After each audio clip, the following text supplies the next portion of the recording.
Yeah, we got a full house today.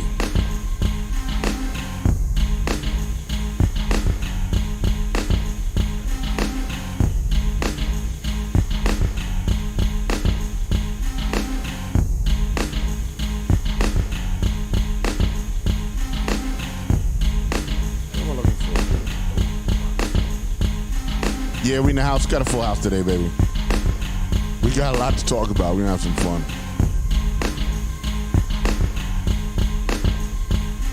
Coochie credit.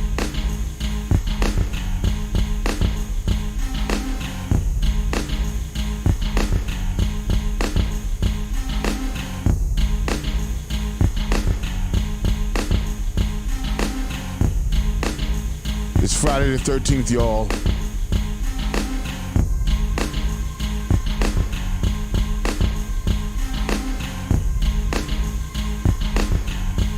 It's a hot day in New York City.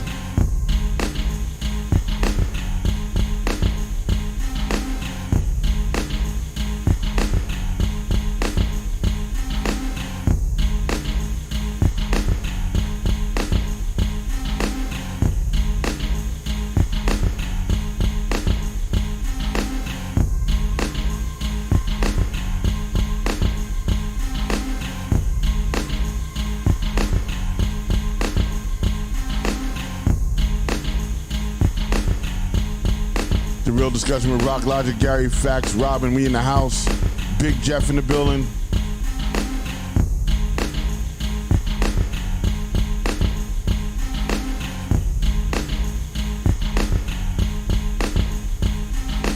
Yeah, we about to kick it off.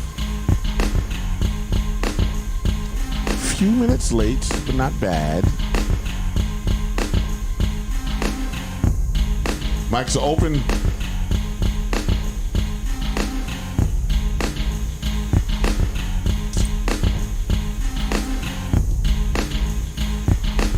Make sure you tell a friend, tell a friend, tell a friend. Share, share, share. The more you share, the more people we know is out there. It's the real discussion with Rock Logic, and right now it's 90 degrees in New York City, going down to 82 tonight. Man, it's crazy walking these streets. What's up, Hillary? Time to hit the button, y'all.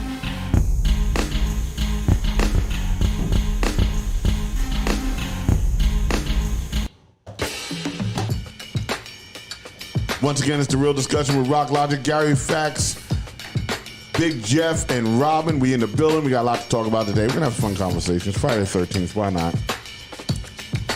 You know what I'm saying? Make sure you share. Everybody share. Please share. That's the important thing, so we know you're there.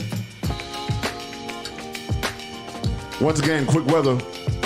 It is now 90 degrees at 7 o'clock in New York City. Disrespectful 90 degrees. Yeah, it's hot as hell out there. I was sitting outside smoking a cigarette. I was dying. It was You don't crazy. smoke cigarettes. Cigar, sorry. And I was dying out there. A lot of things going on. We're going down to a low of like 82 degrees. Traffic is heavy on the Cross Bronx. Traffic is heavy on the Brooklyn Boulevard, upper and lower. Everybody trying to get somewhere on Friday. Big shout out to y'all on the LIE sitting in that parking lot out there. We know where you're at. Happy Friday, LaFonda. What's happening?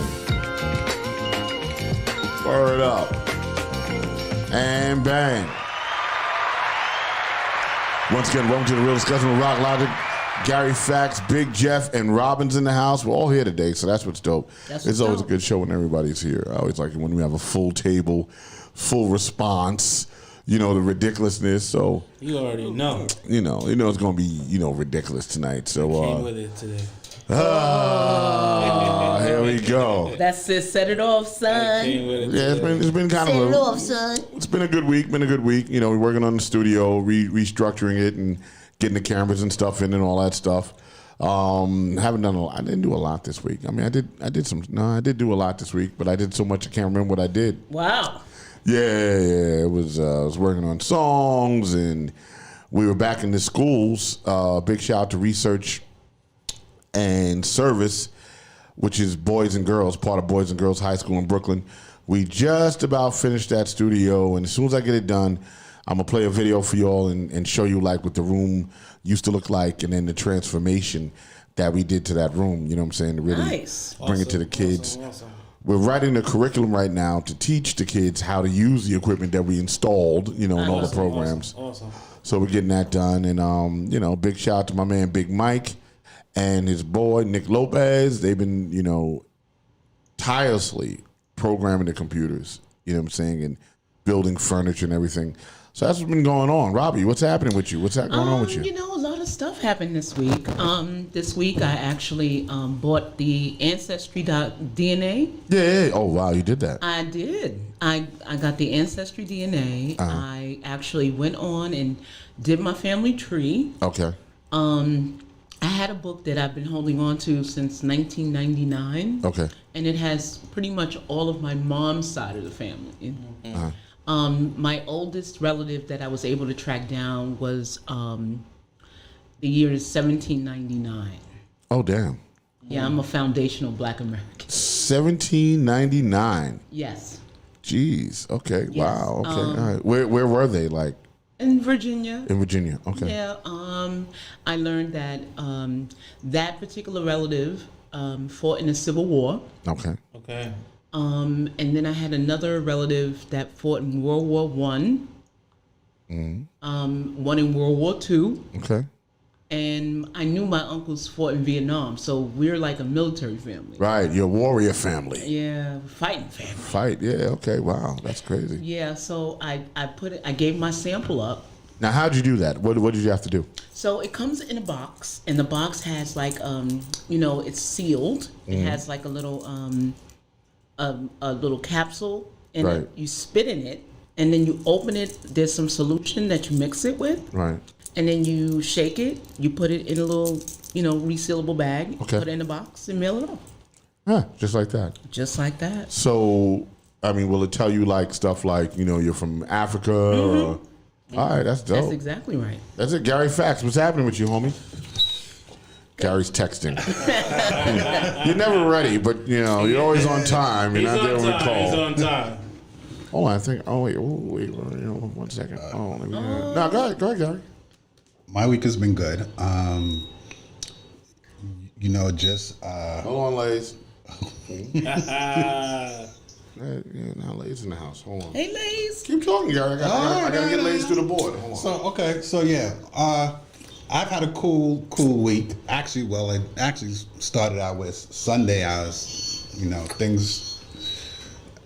I was dealing with the train and it got screwed up. So, but anyway, outside of that, I have some entertainment projects that I'm dealing with that have come my way. That's very positive. I'm gonna be sharing them soon. What else? Obviously, y'all know about my artist Baba T and stuff like that. So, him and Rock is working on some stuff. And that's about it. I just keep it short and sweet. Cool, Lays. What's happening with you? Oh, come on, man. I'm in Miami, Florida right now, just chilling right now. Okay.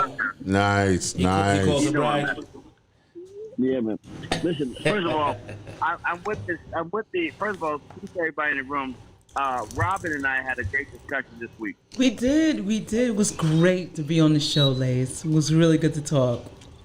I had a great time, so I definitely did the shake and spot fit thing too, so we rocked out together. We were shaking and squatting and spitting together. Hi, Rob. What does that mean? Well, because I did the 23andMe. So, oh yeah, that's right. Yes, that's right. So Yeah, did you send it off yet? It's going on. Yeah, I didn't send it off. Somebody else sent it off, but yeah, I did the spit and swat stuff though. Yeah. You got to do it, man. Oh, so you trying to figure out your Geechee roots? Is that what's happening, Lays? No, well, what it is I'm just doing it for medical reasons because of this new doctor that I have. One of my new doctors is this thing, and it's like Star Trek when you go and they scan your whole body, and part of the process of knowing who you are and your health, they do the 23andMe, and it's free. You don't have to pay for it. but it's a part of your insurance, and then they look at your profile and they add certain things into, that way if your blood pressure has to be high, you may have it in your DNA and all that stuff. So you did 23andMe. Yeah. Okay. Yeah, I steered away from that because, they have, Google owns 23andMe. And, Google is not known for keeping anybody's privacy. So yeah, I signed no to that too. Like they can't use my stuff for anything. Yeah, I know. They ask you if you can use it. But anyway, it was a great conversation this week. We talked about everything you're going to talk about today, which I love. And Robin was a great guest. Thank you, Rocco, for letting me borrow the Queen Robin this week. It was a lot of fun. No doubt. Yeah, and I know it's hot in New York. It was raining down here, but it's back and forth. The weather's great. But I'm staying at our favorite spot. Oh, down to Turnberry. The Turnberry, the turned up Turnberry. That's the joint. Yeah. I'll stay down here and I just relax, and it's been great. So I'll be back tomorrow morning, but I decided to cut it short because I usually save this for the winter. But let me ask you a question. So now that they're saying Cuomo's gone, what are you guys gonna do? Like Cuomo's out of it. Do you believe he really did all that stuff? I think that he was being himself. I was having this conversation the other day, right? And, based on what they're saying that he did, and some of the stuff on the lighter side, I've seen myself doing, what I'm saying, and I've done, You're a creep, though. But yeah, right. And I'm like, You're just a creep. Does that make you a creep? You know what I'm saying? Like, You're a creep. like he's like, I'm grabbing cheeks and I kiss the cheeks and I do this to children and, this is what he said. Let me just say. Wait a minute, wait. Children? No, him. This is what he said. He has a video of him like grabbing cheeks of kids and, and give them a, like that kind of a thing, which is the generation that we came from. You know what I'm saying? We didn't think anything of that. Rule of thumb. Crusty old men should not be touching people. That's right. Secondly, we're all guilty of some bullshit when it comes to that kind of stuff because we think, first of all, men think we think we're funny. We all think we're sexy, the men, and we think that all the women love us. But the fact of the matter is, but it's true. Men, we're gross. But it's true. We're all It's gross. true. God. Yeah, but we're all guilty of it. I am. I know Rock is. I've witnessed Rock guilt. Yeah. Let's get into that. Man. No, we won't do that. It was just a friendly hug. Oh, I'm sure. You did a little manly hug? You gave a man hug? You giving out man hugs out here? And I just, Yeah. You giving out man hugs? I'm friendly. Okay. All I know is when she pulled out the rape whistle, I knew there was something wrong. Oh my God. Like, woo, woo. You're like, hold on. I think Easy, we're, hard talk. yeah. Anyway, Yes. so I'm gonna fall back and listen to the show, man. I'm just over here, and I'll see you guys this week. I know Rock and them, they're doing a killer job in Boys and Girls, and also in Pharaoh's Academy, American Queen, West Side, and out in Jersey. We have at least 15 schools that we're working in right now. Rock's got his big project, which is the Bronx Leadership Academy over on West Avenue. Nice. Yeah, that's gonna be crazy. Yeah, that's I gonna be love crazy. that. Give yourself some claps. Yeah, that's gonna be amazing. So we are putting them up and knocking them down. Shout out to my whole OSG family. They're doing amazing work, and we are just really getting started. We got a big board of directors meeting because a huge company is going to come in and fund a lot of these other projects that we're doing. So stay tuned, man. A lot of big announcements coming up. Okay. And a lot of amazing technology. Listen, Rock gets pissed off at me. Him and Horace, they get pissed off at me because I'm always going, all right, guys, we're going to make everybody in the school float. Now go. Oh.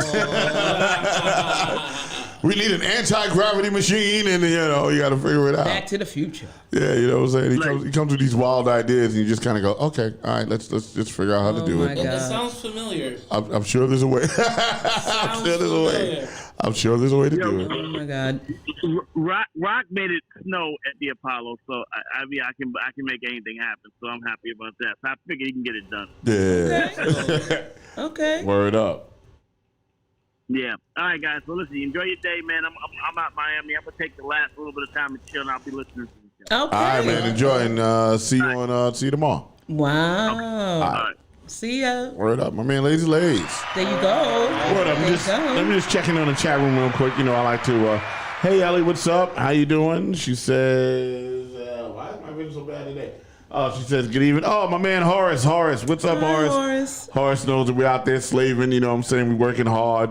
There goes Lays. Justina Richards, what's happening? Good evening. LaFonda, what's going on? Happy Friday. Hillary Della Moss, she says, hi, friends.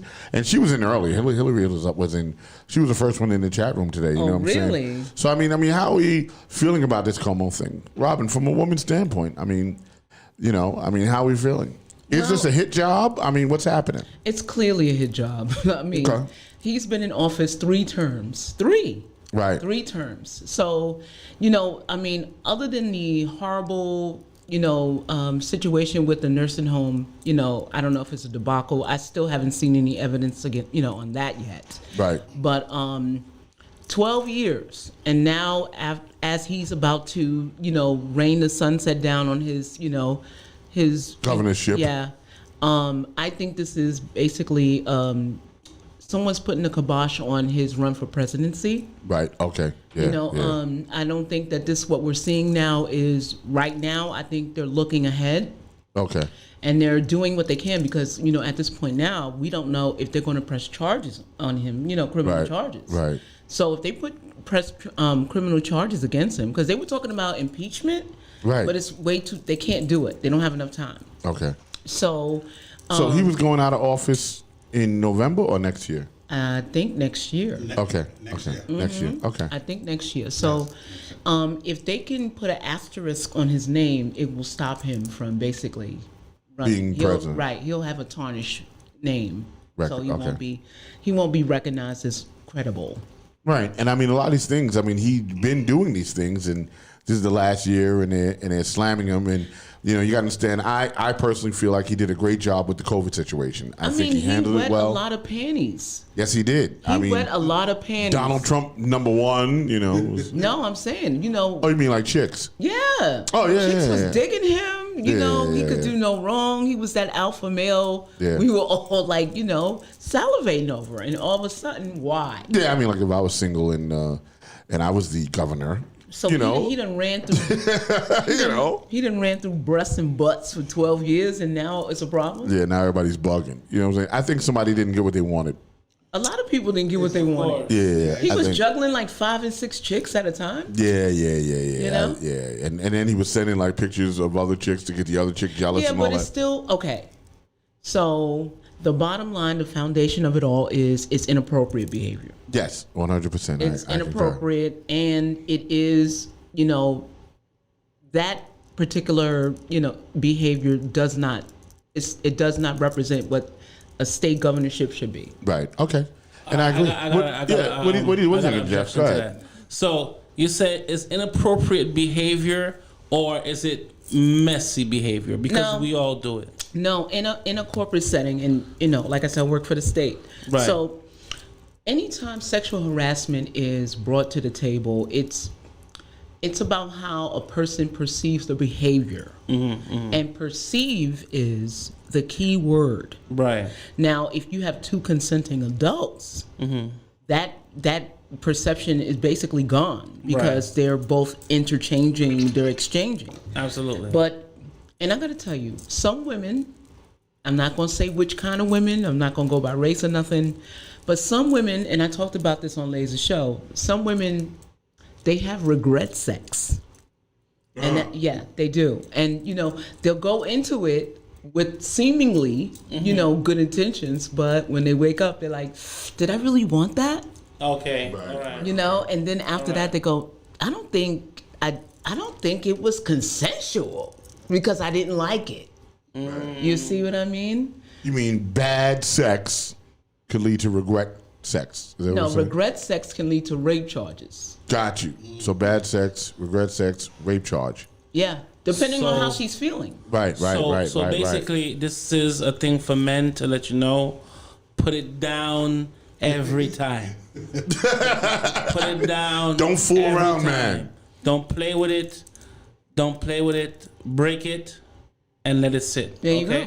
That's it. Let it marinate. You Okay. cook it just like steak. when you finish cooking the steak, you don't get right to it. You let it sit. You gotta let bit, it rest. They call and that then the you food tear it rest. up. You guys Okay, let the so food rest. men, this is tear it up. All right. Yeah. Now, I'm What just do you- saying. Yeah, go ahead. I'm just Yeah. saying. Right, There's I a lot of understand. instances where two people lay down one way and they get up two different people. Right. You understand what I'm saying? Right. And I'm not going to single people out, but in the black community, I don't see that happening a lot. I don't. Right. A lot of college campuses deal with this stuff. You know, absolutely. girls get wasted. They, jump on dudes. They, they kiss on them. They touch them in inappropriate places. And then when they wake up the next day, they're like, uh-oh, Right. I don't think I should have done that. Yeah, I regret that. Tassina says, is that why his girlfriend Sandra Lee left? Because it all came out. No, she's been gone. She's been gone. Yeah. Yeah, she's been gone. They broke up years ago. Yeah, she said she left just before all this came out. But you guys are saying, how long has she been gone, Sandra? I don't think he's been in a relationship with her that long. I mean, Okay. I thought they broke up years ago. Okay. You said Gary. a major great thing. I'm sorry, Nah, Mr. Brooke, go ahead, Jeff. that you said, especially in the college campuses. Can I get some of those nuts? No. Pause, bro.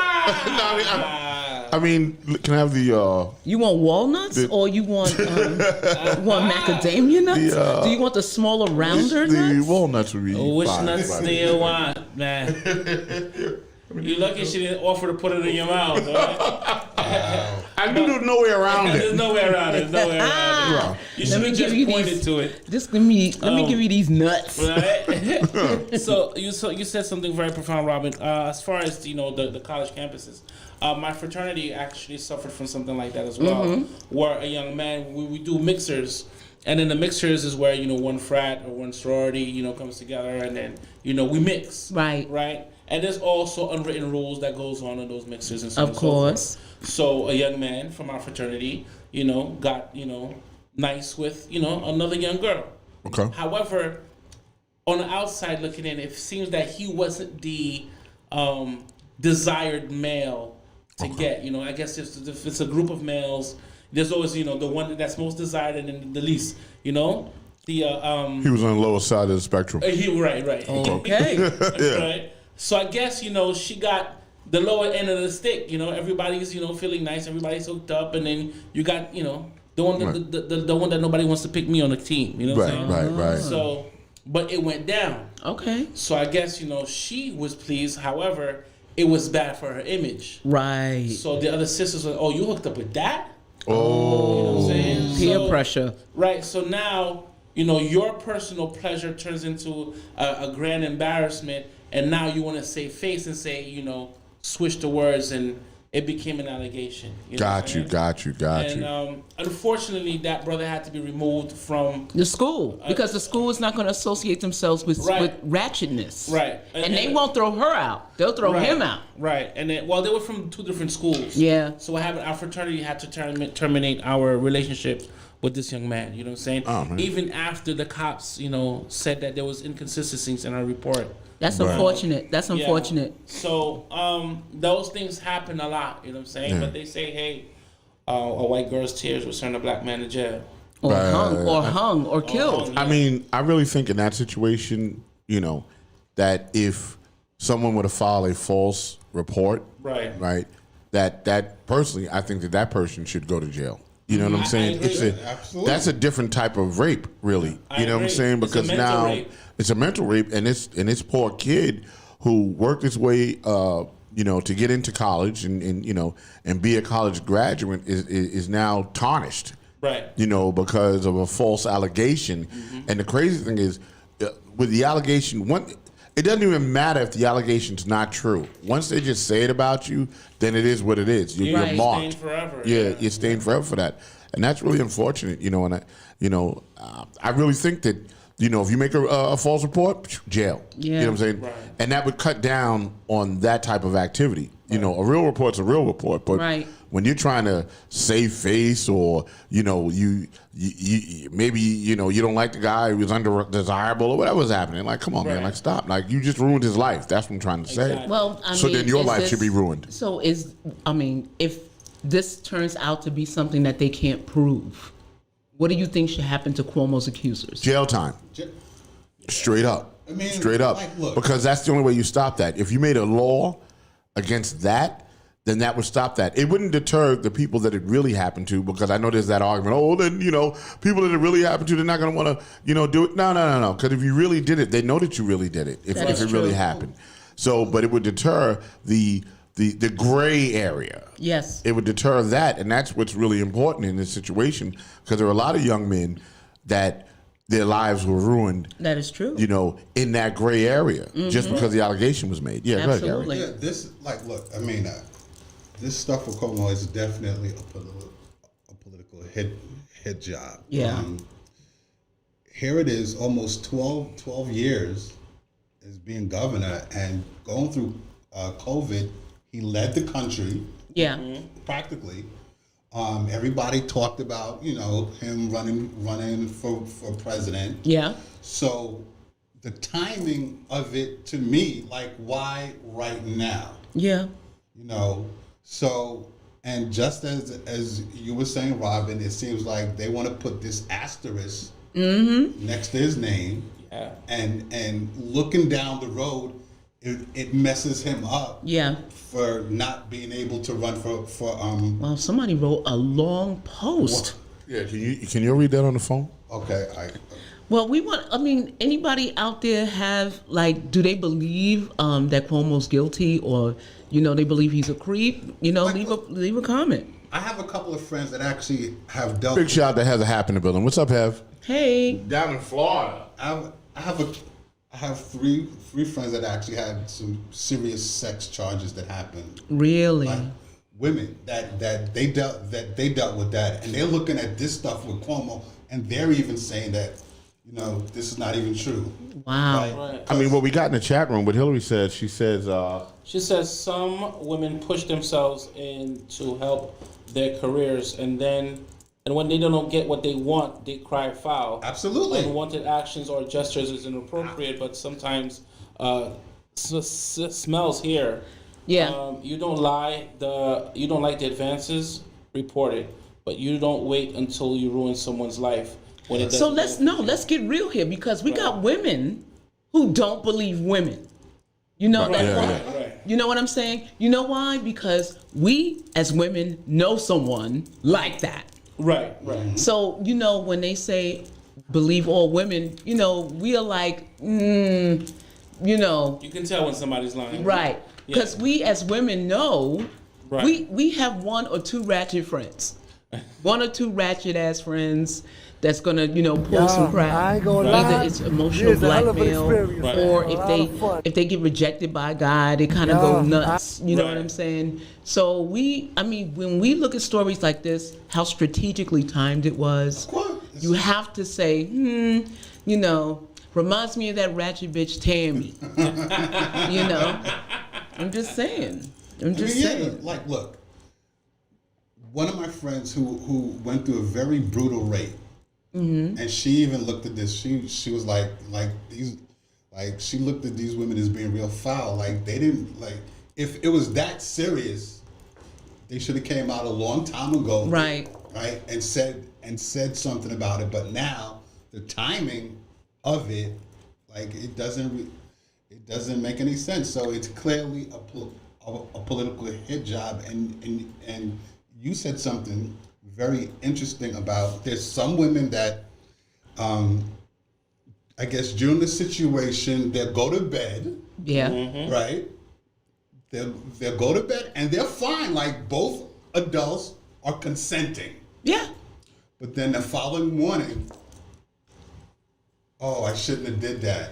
Well, those And those encounters in my mind, it means nothing. Like, I didn't do anything. But like, how many guys? But that's a wash for me. It's totally erased. Right. All right, but Coochie Minority Report. but how many guys have gotten in trouble because of, Of something course. like that. Of Right? course. Well, that goes along with accountability, Right. right? Because you can't use being drunk as like every single time. I know you can't. someone that does that. Right. Every single time. She wakes up in the morning, she calls me on the phone, and she goes, I don't know this guy. He's in my bed. Hey, yo, what's going on? And It's your I'm host, like, Rock Logic. how do you get And I that just drunk? wanted to bring you up to speed about what's going on this weekend. I This think weekend, it's, well, we're some doing people, the, I'm just saying. some people get very uninhibited, and then when they wake up the next day, like my friend was like, she was like, oh my God, I wish he'd get out. He's a teacher. I was like, what's wrong with teachers? She said, So learn something. she said, I hate teachers. oh, damn. She's like, I flunked history in high school, and I hated teachers ever since. I'm like, that's an excuse? Okay. But you remember he's a teacher. Yeah, and You know- she got something out of that. She remembered he was a teacher, but she didn't remember any. She'll call me and she'll say, I don't remember what happened last night, but I do see this guy in my bed.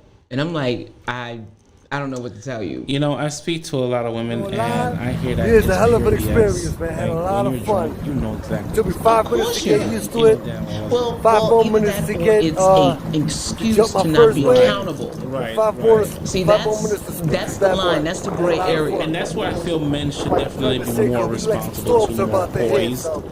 and responsible in not thinking with their penises, because you may think that's an open door, but that can also be a trap as well. Right. You know?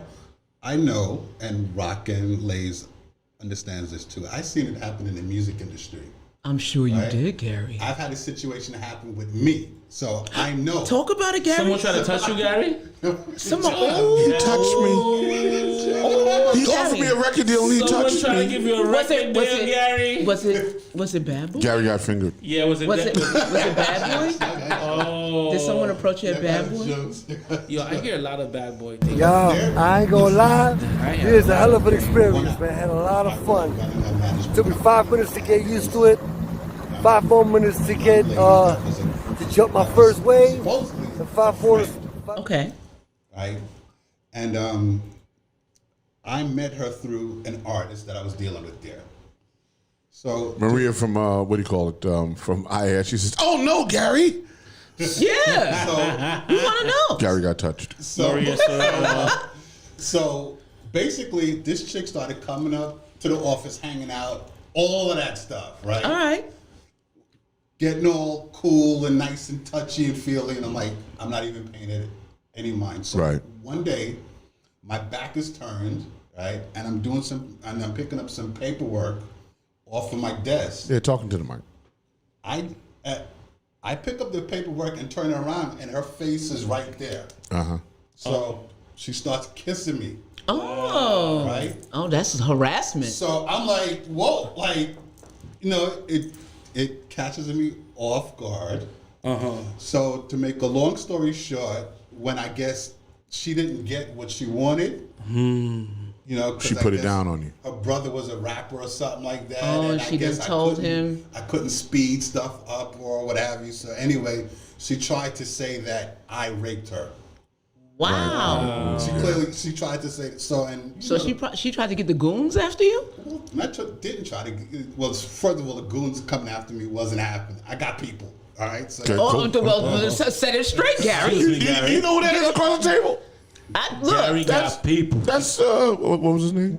what, G-Rock? Gary? What was he? What called? is it? G Swag. G-Swag. That's He G-Swag. with the G-Swag like magnetic He's force. like, yo, I got people. I got people. He turns into G-Swag. So Yo, he just busted out with the G-Swag. We gotta get more reactions like this. yeah, I like that. All right, G Swag. So, but she tried to claim rape, Yeah. and obviously the other people and the company's attorney, you know, they did not believe it, and that, you know, so she wanted to go get a lawyer and all this. Maria stuff. said Gary's a G. He's G-Swag. And Heather said she's sorry it happened to you. And Yeah, I'm sorry, too. Yeah. Somebody tried to give you them draws. but it And you rejected. But it went away. But that was my personal experience. Wow.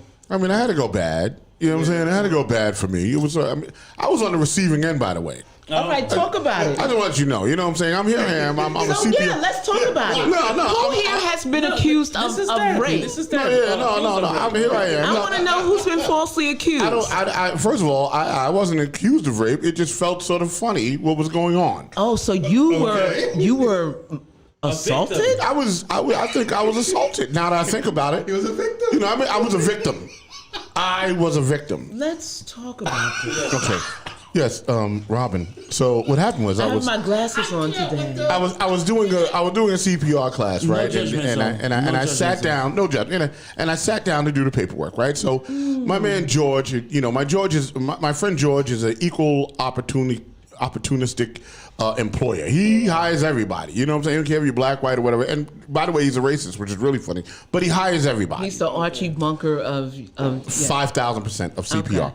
So he hired a transvestite, right? He hired a transvestite who was a transvestite paramedic. You know what I'm saying? So I'm sitting here, and me and him, her, we had been talking through the day. You know what I'm saying? And I didn't even realize that this was not a woman. I thought this was a woman. You know what I'm saying? So I'm sitting down, and I'm doing the cards, right? And sort of like Gary, but she was standing here to my immediate left, right? So I'm typing, I'm like, a little closer, whatever. And then I look to my left, and I notice that there's a bulge going on, right? So his meat got hard, right? And he's By standing next to you? yes, and he's looking at me, and I'm Like a dirty barber? yeah, like a dirty barber, right? And I'm looking at him going, and I just looked at him like, yo. We gonna get to that. I'm like, yo. Oh, Jeff, we what gonna is get to that? that. Oh. I'm like, what is that? Oh, I want to know about the dirty barbers. Yeah. All right, wait, go ahead. So I asked, what is it? I'm like, what is that? I mean, I know what that is, but why is that there? Because I'm a little confused here. You thought she was part of the Speaking to the group. microphone. What's that group? With Larry, what's his name? Cameo. You thought she was a Right. I thought, like she's wearing a cup, right? Like, Right. no, that wasn't no cup, bro. That was not no cup. And I That just was a looked, microphone. and I was like, like, what is that? I'm like, wow, okay, cool. But can you back up a little bit and give me some space? Wait, hold up, because there's two problems here. What's the problem? So the problem You is said, wow. Because I didn't know it was there until right. it was there. okay. Not only I was very confused, right now, perplexed, hurt and wounded. I gotta get myself together. I was hurt and So wounded. hold on. Yeah. So this person Yeah. who looked like a woman Yes. was next to you, Yeah. close enough, Yeah. and got turned on by you, Correct. and your face was near the meats. No. My face was like where the microphone is, but it was here. Like, like if you were standing here like a couple inches away from your face, from my arm. from your arm. Yeah, from my arm. Yeah, 'cause Okay. you'd have to be pretty tall for it to be my face. Was he trying to rub the meats on your arm? Nah. Thank God. Because I don't know how I would have reacted to that. Rub your meat You know? on my shoulder. Call me baby and kiss me. Right? Wow. It was, and I just, and my reaction was, wow. Like, okay, like, what is that? And then. Was the bulge big? Well, Don't answer that question. it was big enough to notice. How about that? You know what I'm saying? It was big enough to notice that something was wrong here. I said something was wrong here. I want to know. I knew that. I knew something wasn't right. You know what I'm saying? And, So how'd you get out of that? How you worm your way out of that? Oh no! Thank God it wasn't a situation, where this was, where this person attempted to pursue this situation as they realized that I was thoroughly disturbed. Yeah, well. Right? Like really, like any woman should be. You understand what I'm saying? You're just going on. I'm not feeling reversed, good. Right? I'm not feeling good. Back up. You understand what I'm saying? Which is But basically at what I least said. a woman knows she's sitting next to a man. You didn't Right. even know this was a man. Well, I had to figure out a few things at that moment. Like, okay, is this the jeans or is this a crease? There was a lot going on, so I had to work through the process of figuring out exactly what was happening. So so the aftermath of this, Yeah. you have to have a conversation like, listen, buddy. Yo, my man, yo, Scott, right? No, I did not. I didn't even want to know about it. You know what I'm saying? It was one of those, like, I was like, you know what? Good, okay. Your secret's safe with me. All right, cool. Cause I didn't want to. So the person never approached you and said, "I'm sorry, listen." Nah. I know that's legs. That's legs. That's legs. Hold on for a second. Hold on. You got the meats, Hold bro. on. What's up? Yeah, hold on. Yeah, it was a bad day, man. Hold on. Hey, legs. What's up? Yep. Hello. Yeah, whatever. Brother. Oh, no, I'm doing the show. Hi, Legs. Hey. Hey, what's up? You're on the Real Discussion, Legs. What's going on? What's happening? Hey, Legs. I guess I'm on the show. You are on the show. What's going on? Yeah. Oh, were you ever accused of sexual assault? No. I mean, falsely. No. No? No, not at all. You got to get out more, bro. Were you ever a victim? Were you ever a victim of sexual assault? Michelle Reese says that was flattering. It wasn't flattering to me. I was not flattered. Hold on, legs. Hold on. Oh, boy, the phone lines are lighting up. Yo, what up, Blaze? All right. I tried to stay away. Wait, let's go back. Let's go back for a second. I gotta do this. Okay, first of all, was this Bozak CPR? He gets the claps for that. Man. Very good, right. Lays. It surely turned into Bozak CPR. It was, Question. That's it. When he had to do the mouth, was it like a mouth to something else to save his life? Oh, you mean like when the snake bites you and you gotta suck it out? Right. Nah, he'd have been a dead man. That's not happening. Did you have to get the poison out? Did you have to get the poison out? Yo, I told that joke one time in the CPR class. It didn't go over well. I'm sure it didn't. Because I was doing, it was everybody had just come out of jail, right? Oh my God. All the students. Right? And the guy goes, I heard you're supposed to, suck the poison out, for a snake bite. Goodness. And I said, well, if somebody got bit on the penis, would you suck the poison out? And that joke went flat. I got to tell you, a room full of convicts, it didn't fly well. Do you have the cricket? Because everybody a couple of people. Listen, a couple of people cried. They got PTSD from I took that joke out.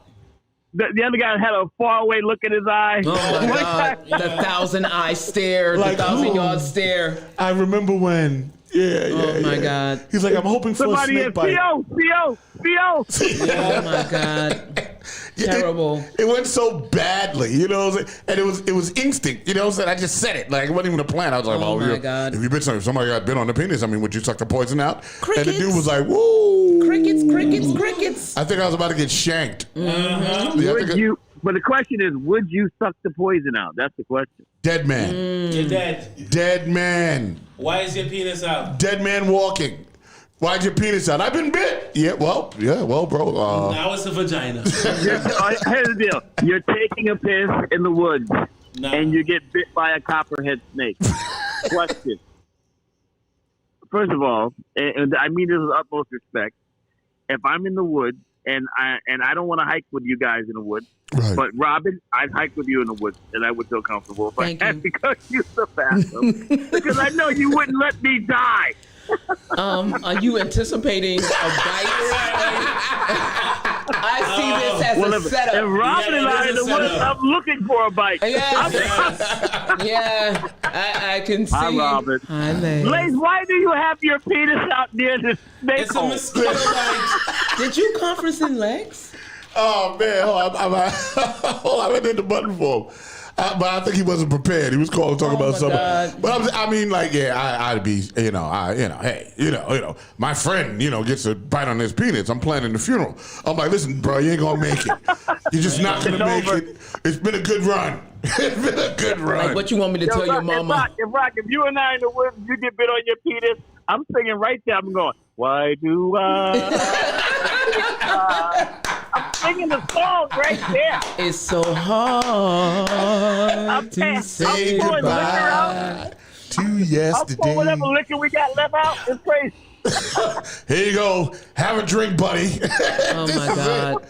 And I would gladly accept that drink. I'd be like, you know what? Yeah, man, give me the drink. That's like it. any last words you want to relay to your loved ones? You know, wow. You know, I mean, I might say, find a woman. Like, I might do that. I might go, yo, find somebody that is compatible with the situation. That you know, I'm like, hold on, Rock, we're gonna get you to a prostitute. we passed the lady back there, and she was selling. Yes. Oh, jeez. You know, I'm gonna ask a question. I'm gonna say, Rock, is Bozak CPR good enough? I just need to know. that's one hell of a first aid kit. You know Right. what? That would make a great shirt. Yeah. What? Bozak CPR. Bozak CPR. Yeah. Yeah. Saving lives, baby. Come on, women need love too.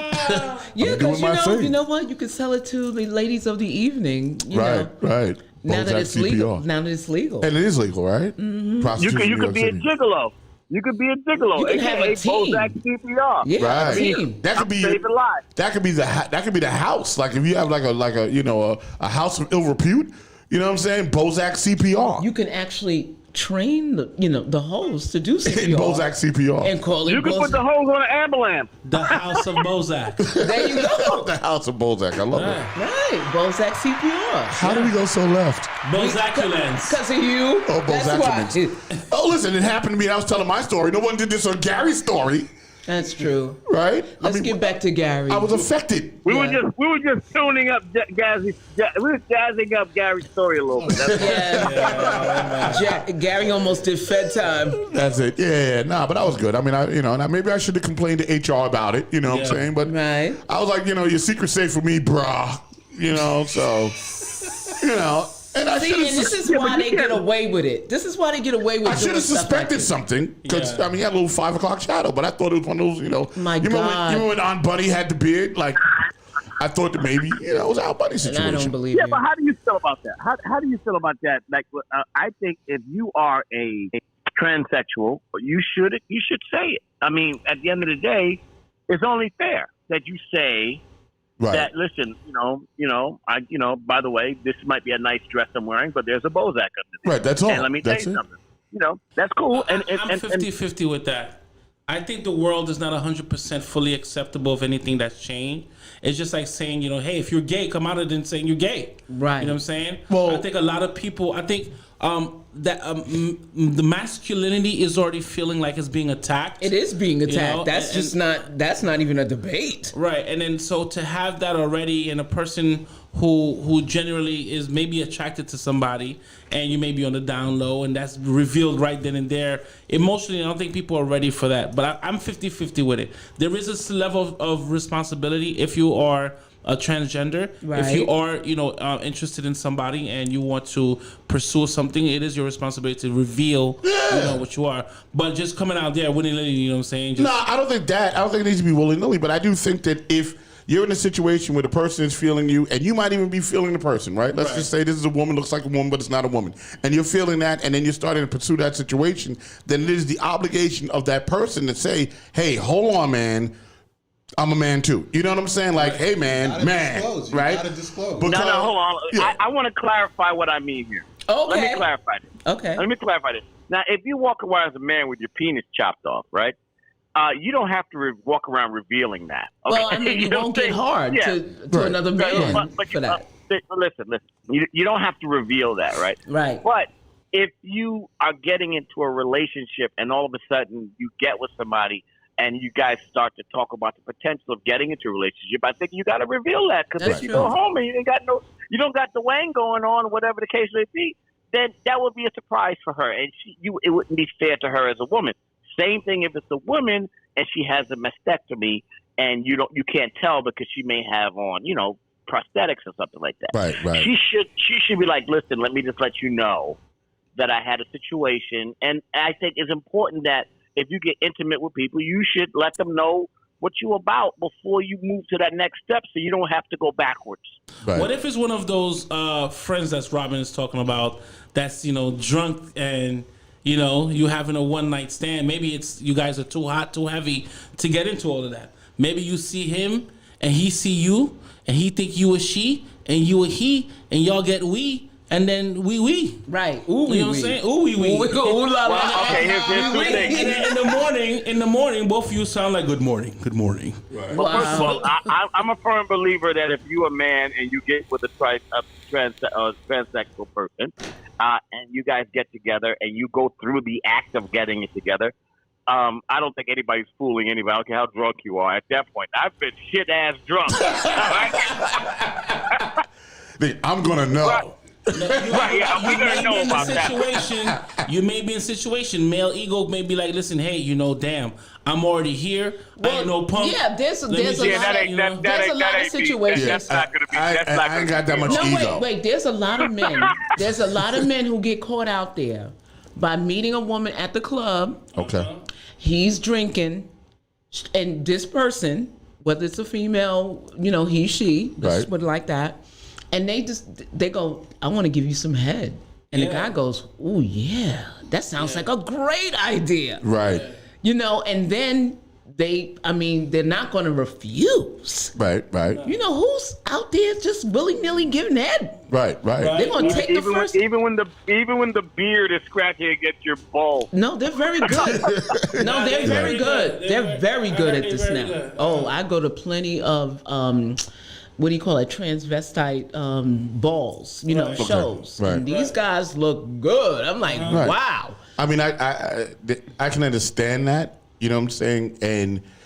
But in that instance, the person is being deceived and they just don't know. So you know it's what I'm saying? sexual assault at this point. That is a sexual assault because guess what? In Thailand, right? What if you come? It's a sexual to completion. It's a sexual assault because you didn't know who was doing this to you. You gotta understand something. In Thailand, there are a lot of the lady boys. There's plenty of them. Mm-hmm. And two things: one, before they get engaged with you, they have to let you know that's number one because it's against the law, and two, they can't change their ID. Got it. You can go, let me see your ID, and your ID is, Mr. Chung. You know what I'm saying? Then you know that, okay, you used to be, you know what I'm saying?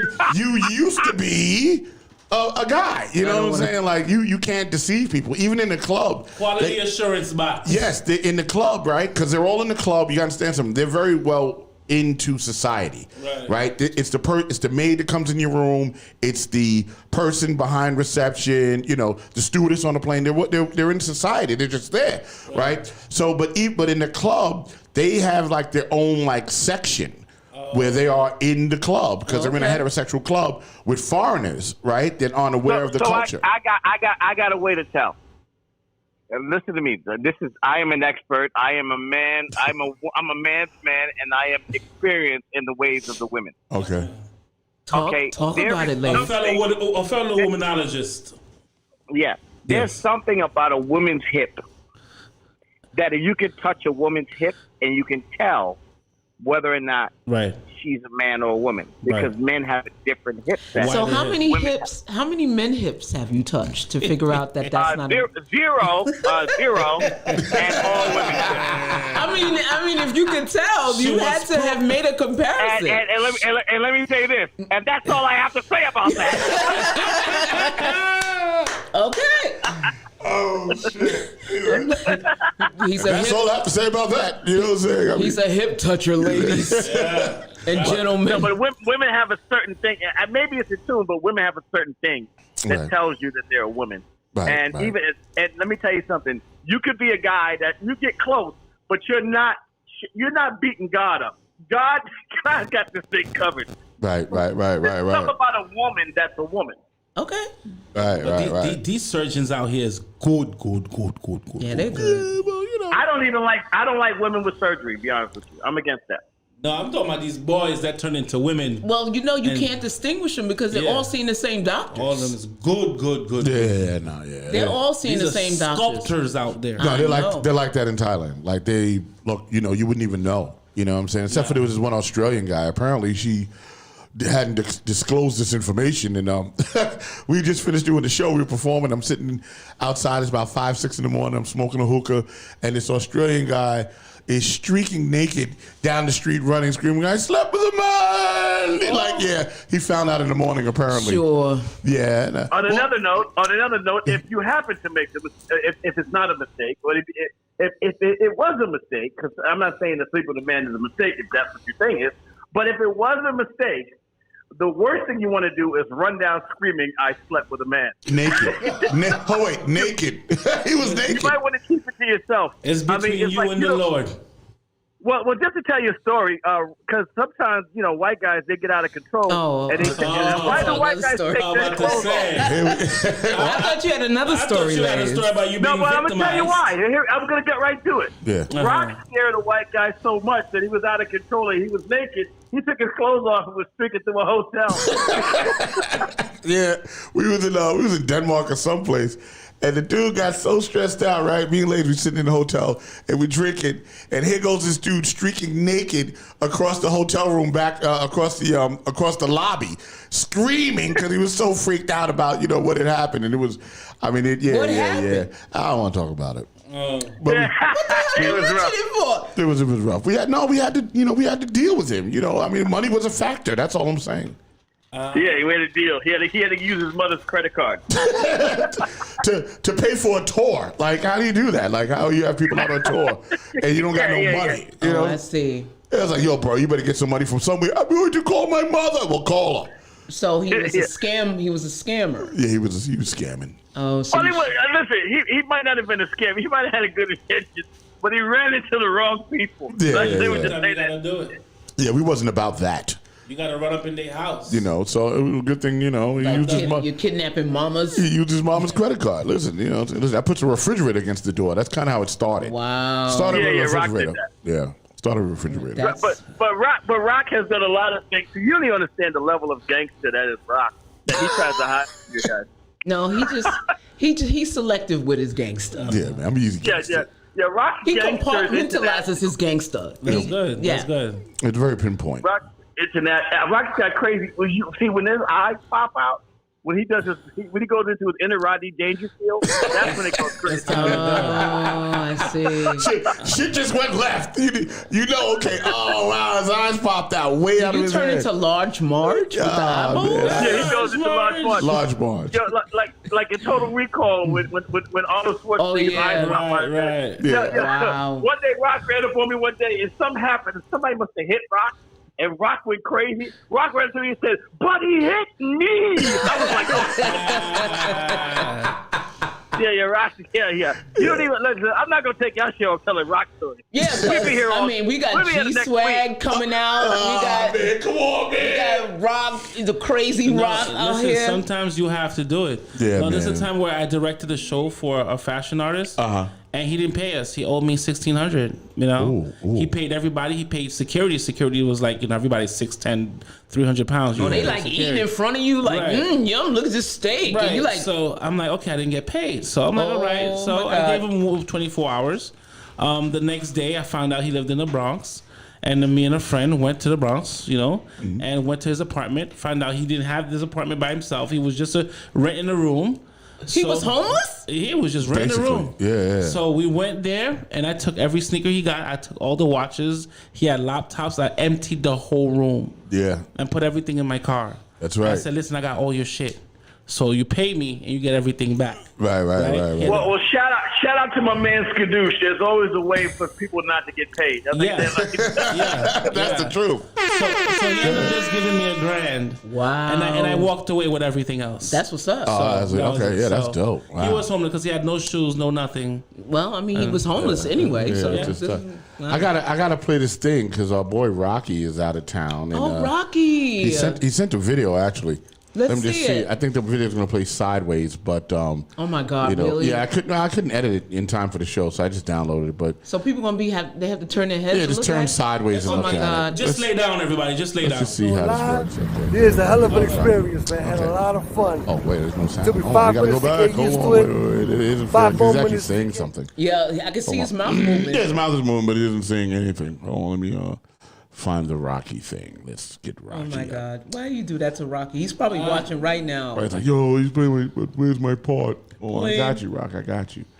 Oh, let me find Michelle this. Marie says we're pimping all over the world. Yeah, heavy. Yeah, pepper, we baby. have to do it, man. We got to pimp Chat all over the box. world. What do we got here? That's the way to go. You guys can keep talking. Let me just fix this Rocky thing. Okay, so now that we talk about Cuomo Uh-huh.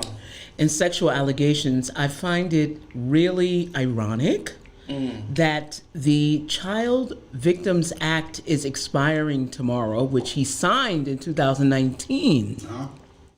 So the bill passed both houses. It's expiring tomorrow, the 14th. It's basically started with the Catholic Church. You know, all of these men who basically stayed silent until they were grown men. Right. You know, they, basically wanted to hold the church accountable. And then the law, it says sex abuse victims can file criminal charges until they reach age 28, and civil cases up until age 55. Wow. So, Gary, you may have time. Yeah. You can do it. I definitely have time. So I just find that this is really for, it was men who were coming forward with that's why the law was pushed so hard. So, a lot of times, men do suffer from sexual, abuse by other men. And I think it was a great law to put forth, and women also benefit from it as well. I mean, if you're a child, Right, 100%. you have some time to file, but I think it's expiring tomorrow. I mean, depending on when you file, it's tomorrow. Yeah. Well, let me. I think I got the Rocky thing. Hold on. Yeah, I ain't gonna lie.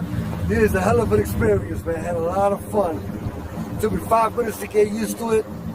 5 more minutes to get to jump my first wave, and 5 more minutes to speak this bad boy. Had a lot of fun. I might turn this in because we like some storms are about to hit, so I'm gonna return this.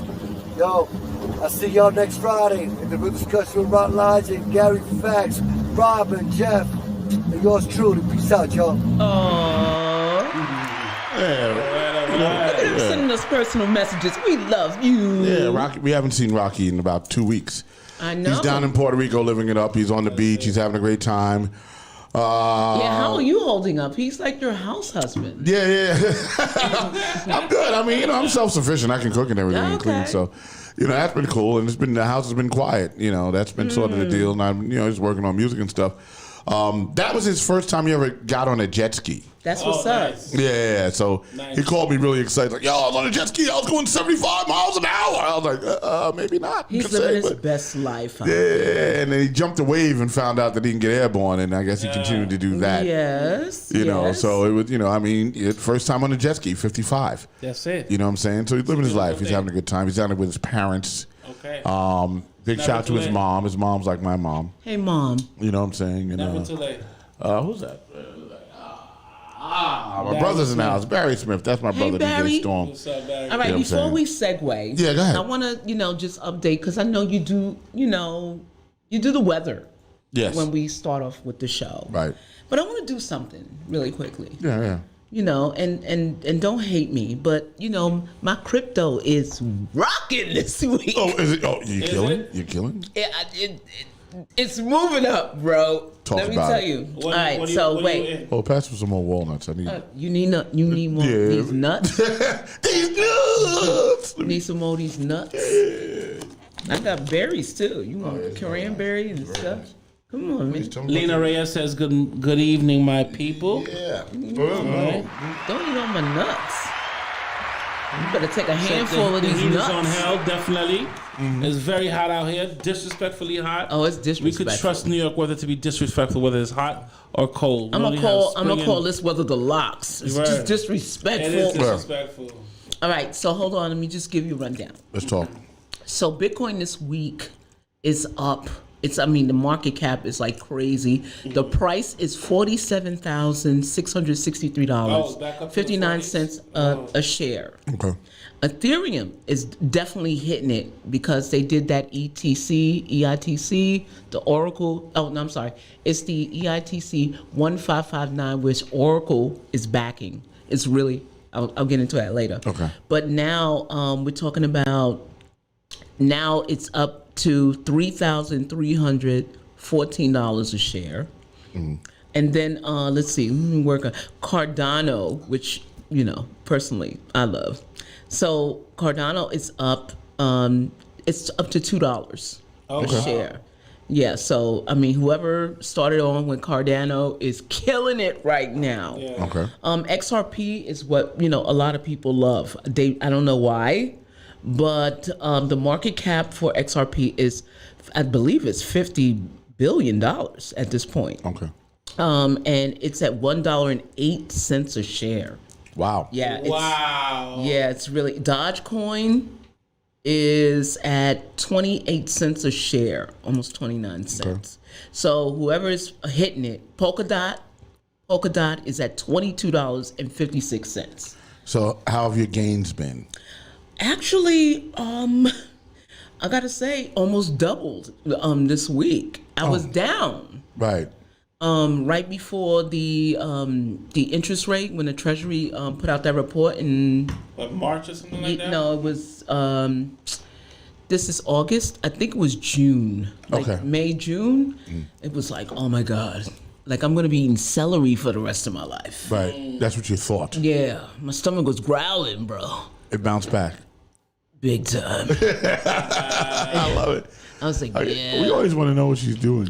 Yeah, You know what I'm saying? the 'Cause money is great. She's Robin's, Money's great. Robin's really good with that. Well, I'm not good with it. I mean, it's not like, I can live off of it. But you're But- winning. You're winning. Winning all day. Yeah, so you got gains. You got gains. You know what? Big shout out to Robin. She got gains.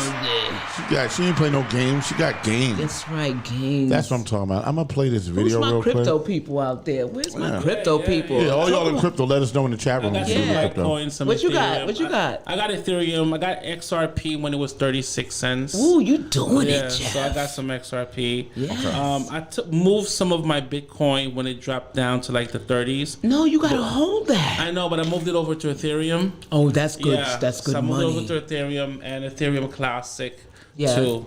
I haven't had a Cardano yet, but I'm going to go into that. Yeah, I got And Cardano. I'm going to invest in some Dogecoin.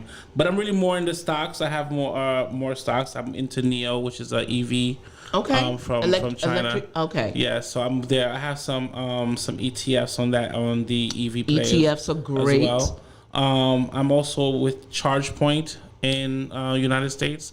They own 7% of the EV charging market. That's going to be Yes, a it's gonna huge be- market. right. After 2030. Yes. Yes, because So- Biden actually signed. The infrastructure, yeah, it didn't passed. it? 50% of all cars have to be Right. electric. EV by then. Yeah. So I'm also invested into Ford. Ford, because they're two trucks, they're doing great. So I'm into a lot of those. I also lost a lot. That's all right. I lost a lot, but I'm still holding on my losses. I'm in IQST. IQST is the shipment company. Okay. It has a bunch of vessels that ship stuff to us. Well, And I'm also invested into lithium because this I am this too. is where the batteries are. Yes, 'cause there's two yes. different charges. Oh, they're opening up a new mine in the U.S. in South Dakota. Yes, I read up on that. That's right. You got to get with it. Yeah, and I'm also with Bio-Nanogenomics because biotech is another thing. So if you get to any biotech companies, as far as ETFs is good. I'm also into Lucid Motors. Lucid is the Tesla of the east side. Okay. So they're gonna be up soon. I think I like bought them it. when they were $20. Now they're up $23.48. So I got a 17% gain over time with that. I'm thinking about buying some Riot blockchain stocks. Right. Okay. All right, so I'll tell you what I have right now. So my Chewy, I order from Chewy for my pets Okay. because I have 2 turtles, I have 15 fish, and 2 cats. All right. So I buy from them. Stock is up 0.64%. That's good. My weed stocks are down. My Cron stocks are down 3. Yeah, it's down 3%. Canopy also is a great company. Canopy. Yeah, Canopy. CGC. CGC. Yes, Okay. Canopy. I have MicroStrategy, which is tied to Ethereum. Okay. They're doing good. They're up 0.264%. I do have a bio stock. My bio stock is a Genus. Okay. There was some real big news about a Genus that came out after. It was, you know what? when I signed up to Robinhood, you know, when they offer you that free stock, Right. that was the stock. Oh, okay. And it's up like crazy. It's like double the amount that Okay. God dog. So that's good. Lithium is definitely it's not doing well. But the Not yet. well, I've also invested in SP 500 ETF, Yes. and that's doing good. Silver, I have silver shares. That's up 2.33%. And then I actually did an ETF for the whole transportation industry. That's smart because that's being redone all over. Yes, it is, but it's down. So I It'll be gotta up. ride it. Yeah, you just gotta ride. With that too, Gotta I think ride you that should, monkey. I suggest to people to invest in Caterpillar. Caterpillar is what owns all the construction That is equipment correct. and stuff like that. It gives dividends. Yes, it does. Oh, hold, we got a stock tip in the room. Let's go, Yeah. DJ Storm says invest in JB Hunt. JB Hunt. That's the trucking. also That's Yeah. also trucking. Yeah. That's a Yeah, trucking company. he said that. So I also have a hospitality stock for Okay. hotels. Anybody traveling, booking. Right. Yeah, Yeah. I have. That's the ETF too. I'm into Carnival. Yes, I have cruise. I have Square. Yeah. Square is great. Yeah, I have Square. It's down though, and I have DraftKings. Oh, What's DraftKings? I'm It's sorry. the betting. It's the sports betting. betting. Yeah. Oh, really? It's good. Yeah, It's good. yeah, that's down though. I didn't get into it too much, but Yes. it's down right now. That means it's a buying thing. And then I did an alternative harvest for any international weed stocks because I'm all about that. All Okay. right. Yes, but let's not go into that. All right. Yeah, I'm about to get my medical marijuana card, but I don't know. Yeah. You better invest in some marijuana. Gold is up though. Gold is up. Gold is gonna be up. Gold. Yeah, I have some shares in gold. I'm gonna buy some copper too. Buy some right. copper. Yeah, but anyway. So now that we're talking about Those are money, your stock. Yeah, let's not talk- tips. This is not financial advice. right? This is for entertainment purposes only. And just talking about what we do. And we just talking about what we do. Well, okay? I mean, listen, at this point in our world, the news came out that white folks are not the majority anymore. Yep. Really? Yeah, that's the link I sent you. I know. I saw that. I want to talk about it. Let's talk about it. So what well, was let that me about? make a general statement first. Okay. So no, they're still going to have power, but the way these markets are going. Like for example, if the lights went out today, we had no power. What do we have really? Right. How are we surviving? So you know what? I gotta have my stash, bro. I gotta have my investments. I gotta have my Bitcoin. You never know. You may have to do transactions through Bitcoin. yeah. Yeah. Yeah. You never know. Okay. Electric age is coming. Yeah. So now what's the deal? Go ahead now. Talk about the The census? yes. Okay, so and Jeff, this is your bag. So based on the 2000 census, looks like there's a big decline. I think the census is over a 10-year period. Yep. Right. So between 1990 and 2000, right? And 2010? No, sorry, 2010 and 2020. It looks like white people in this country declined in numbers in population. Really? It's not that drastic. Okay. But it has never happened. No, though. but this was, they said it hasn't been this low since 1948 or something like that. But it wasn't the fact that I think that's the big news, but they were already ready for their numbers to decline in 2045. They had already projected that. that would happen, right? Right, but now it's happening 20 years earlier. Right. Okay. So, I can see there's going to be a lot of fuckery going on. There's going Okay. to be a lot of stuff happening. Okay, So I uh-huh. think, they're going to ramp up some, hostilities because of this. And it's more or Well, less, tell your daughters get out from under us. well, Jesus, blood fire, Christ, Mom. You know what? Because I think now, we have non-white Hispanics who are pretty much gaining, which I think is weird because a lot of Hispanics, don't they check off that they're white on the census?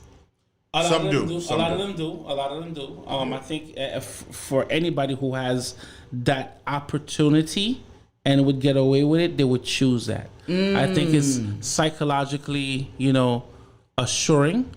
And I think, they want to account themselves closely to what they feel is superior. I see. No? I see.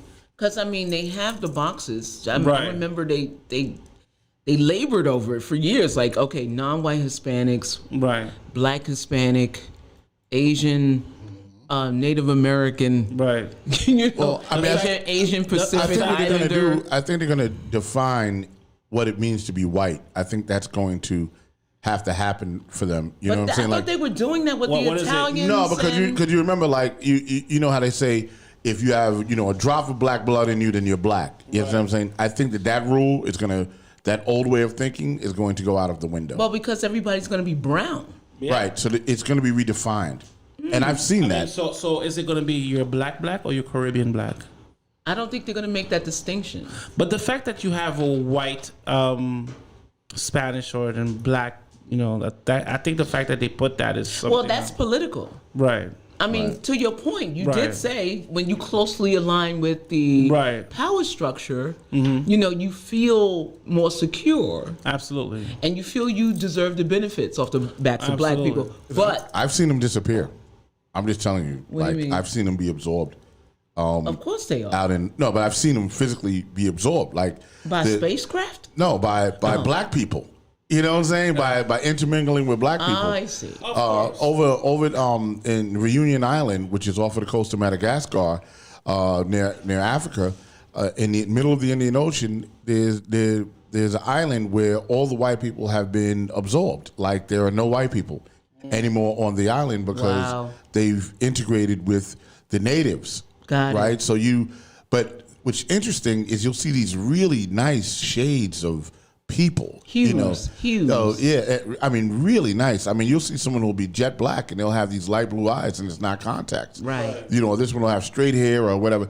But to the point is, I have physically seen them be absorbed and disappear. Wow. So it's a real thing. It's a real thing. It's not bullshit. I You know mean, what I'm saying? nature, there is a hierarchy. If you're a recessive gene, you're going to be right. dominated. The strong will survive. Yeah, the strong will survive, and it's okay. I mean, you love us, your children love us. Well, Blacked is the our- number one porn site for a Right. reason, right? And your children was raised by your nannies are us. Lays knows what I'm talking know what about. I'm He saying? just put La Reunion because he's been there too. Okay, He's seen it. all right. So Right. we will take over. Wakanda's coming back, Wakanda is. and then that's it. Wakanda's It's here. okay Yeah. How So- long do you think it's going to take, honestly? for Wakanda. Yeah. I mean, black people are very traumatized people. I think it would have to take an independent force from outside of the United States to be very inspiring for us to follow. Yeah, because I'm thinking, okay, so here's my thing, and not to be against anyone, I'm not against anyone, but because of the rise of like Hispanics and Asians, according to the census, right. and they're saying that black people have decreased in number 2. It's not just about white people. Okay. Black people decreased. I don't know if it's because we don't participate or not, but at this stage of the game that we know that whites are no longer the dominant, race Right. in this country. I see what you're getting. I see what you're getting. We fumbled the bag, guys. Yeah, we did. We fumbled. We fumbled because the Asians are next. Yeah, The we Asians are fumbled the next. bag. And you're right. Black people used to be 30% of the population. And now? With 12.5? Oh, wow, really? Yes. Wow. Where do we go? That's amazing. That's a good question. Like, where do we go? I mean, all my friends are still here. I'm just saying. No. I mean, generally in America, you have to think prisoners don't count in the census. That's true. Yeah, You know? yeah. So, all And that. some criminals don't want to count. No, but in the thing census. is that I think that we are so in our street culture. We're so in our ghettos because every ghetto in this country is the same. You have the same mentality. and the same structure. Everything's the same. You go to Detroit, you go to Buffalo, New the York. same thing, The yeah. ghetto is the same everywhere. Right. So I think those barriers are in place because they knew that we wouldn't be able to get the bag if we were so busy trying to. Being compartmentalized Yeah. in our own struggle. So Right. I think we fumbled the bag. Is that the black man's problem though? Jeff, how do you feel about this? I'm going to send that across the table a little bit. I mean, as the head of the household and all of that stuff. I think we as black people should be used to the struggle by now. Sad to say, and the fight will never stop. Yeah. Okay. So that's why they're setting up the Asians to take over whatever. We have to learn Chinese, guys. You know. So I mean, hey, they taking over the Caribbean. They're buying the Caribbean and Africa. You know, fast. They're buying a lot of coast in Africa fast. They're buying a lot of boats, a lot of things. So. You know, they're buying the world, and they're going to use what they buy to leverage power. That's right. So the United States is... Right, don't they own like the east coast of Africa or something wild? Whole eastern seaboard. Yeah. Right? The entire eastern seaboard of Africa is owned by the Chinese. Yeah. So when it comes to, the ports. When it comes to export and stuff like that and importing goods, even if we, import our goods from other places, the taxes will come definitely from the Chinese. Right. Yeah. So that's why right now a lot of Chinese hate crime stuff, is passed very quickly, faster than it's been passed, and it's not even passed for blacks. That's right. So they're being definitely friendly with that demographic. This is Dame Dad. Sorry. Well, you can forget about reparations, pro-blacks. Right, that's going to be put on as I think that's going to be There's no way to leverage it now. Tax for our children's children. Yeah. But yeah, that's what's going on now. So as far as us black people, I think we're in a good trajectory where we're becoming more financially savvy, more financially educated. We're understanding that the school structure, the universities, that structure is definitely something that's going to be destructured soon. We're seeing it's not important for everybody to go to college, but we can educate ourselves at home. Or just get a trade. Right? We're understanding that, our black freedom is something that's worth fighting for. So we're on a good trajectory. So you think it's the reawakening? Right. Of like, I would say the black male, right? Is it happening? Before we say is the reawakening of black male, I think like the renaissance of the black man. I don't think yet, because women have yet to rise to power. Right. When I say that, right, women has to I'm a woman, and listen. Women have yet to rise to power visually. Women has always been running things in the background. Right. Women has always been running things in the household and stuff like that. But right now, we're seeing, especially in the United States, our new governor is a female. I feel like we're gonna get a female president soon. I feel like the female visually, the female how do I say this properly? The women are winning it, and they're gonna bubble to the top like good rice. You know what I'm saying? And then the males, we're gonna have our turns left. We're gonna be the backbone, as we should be.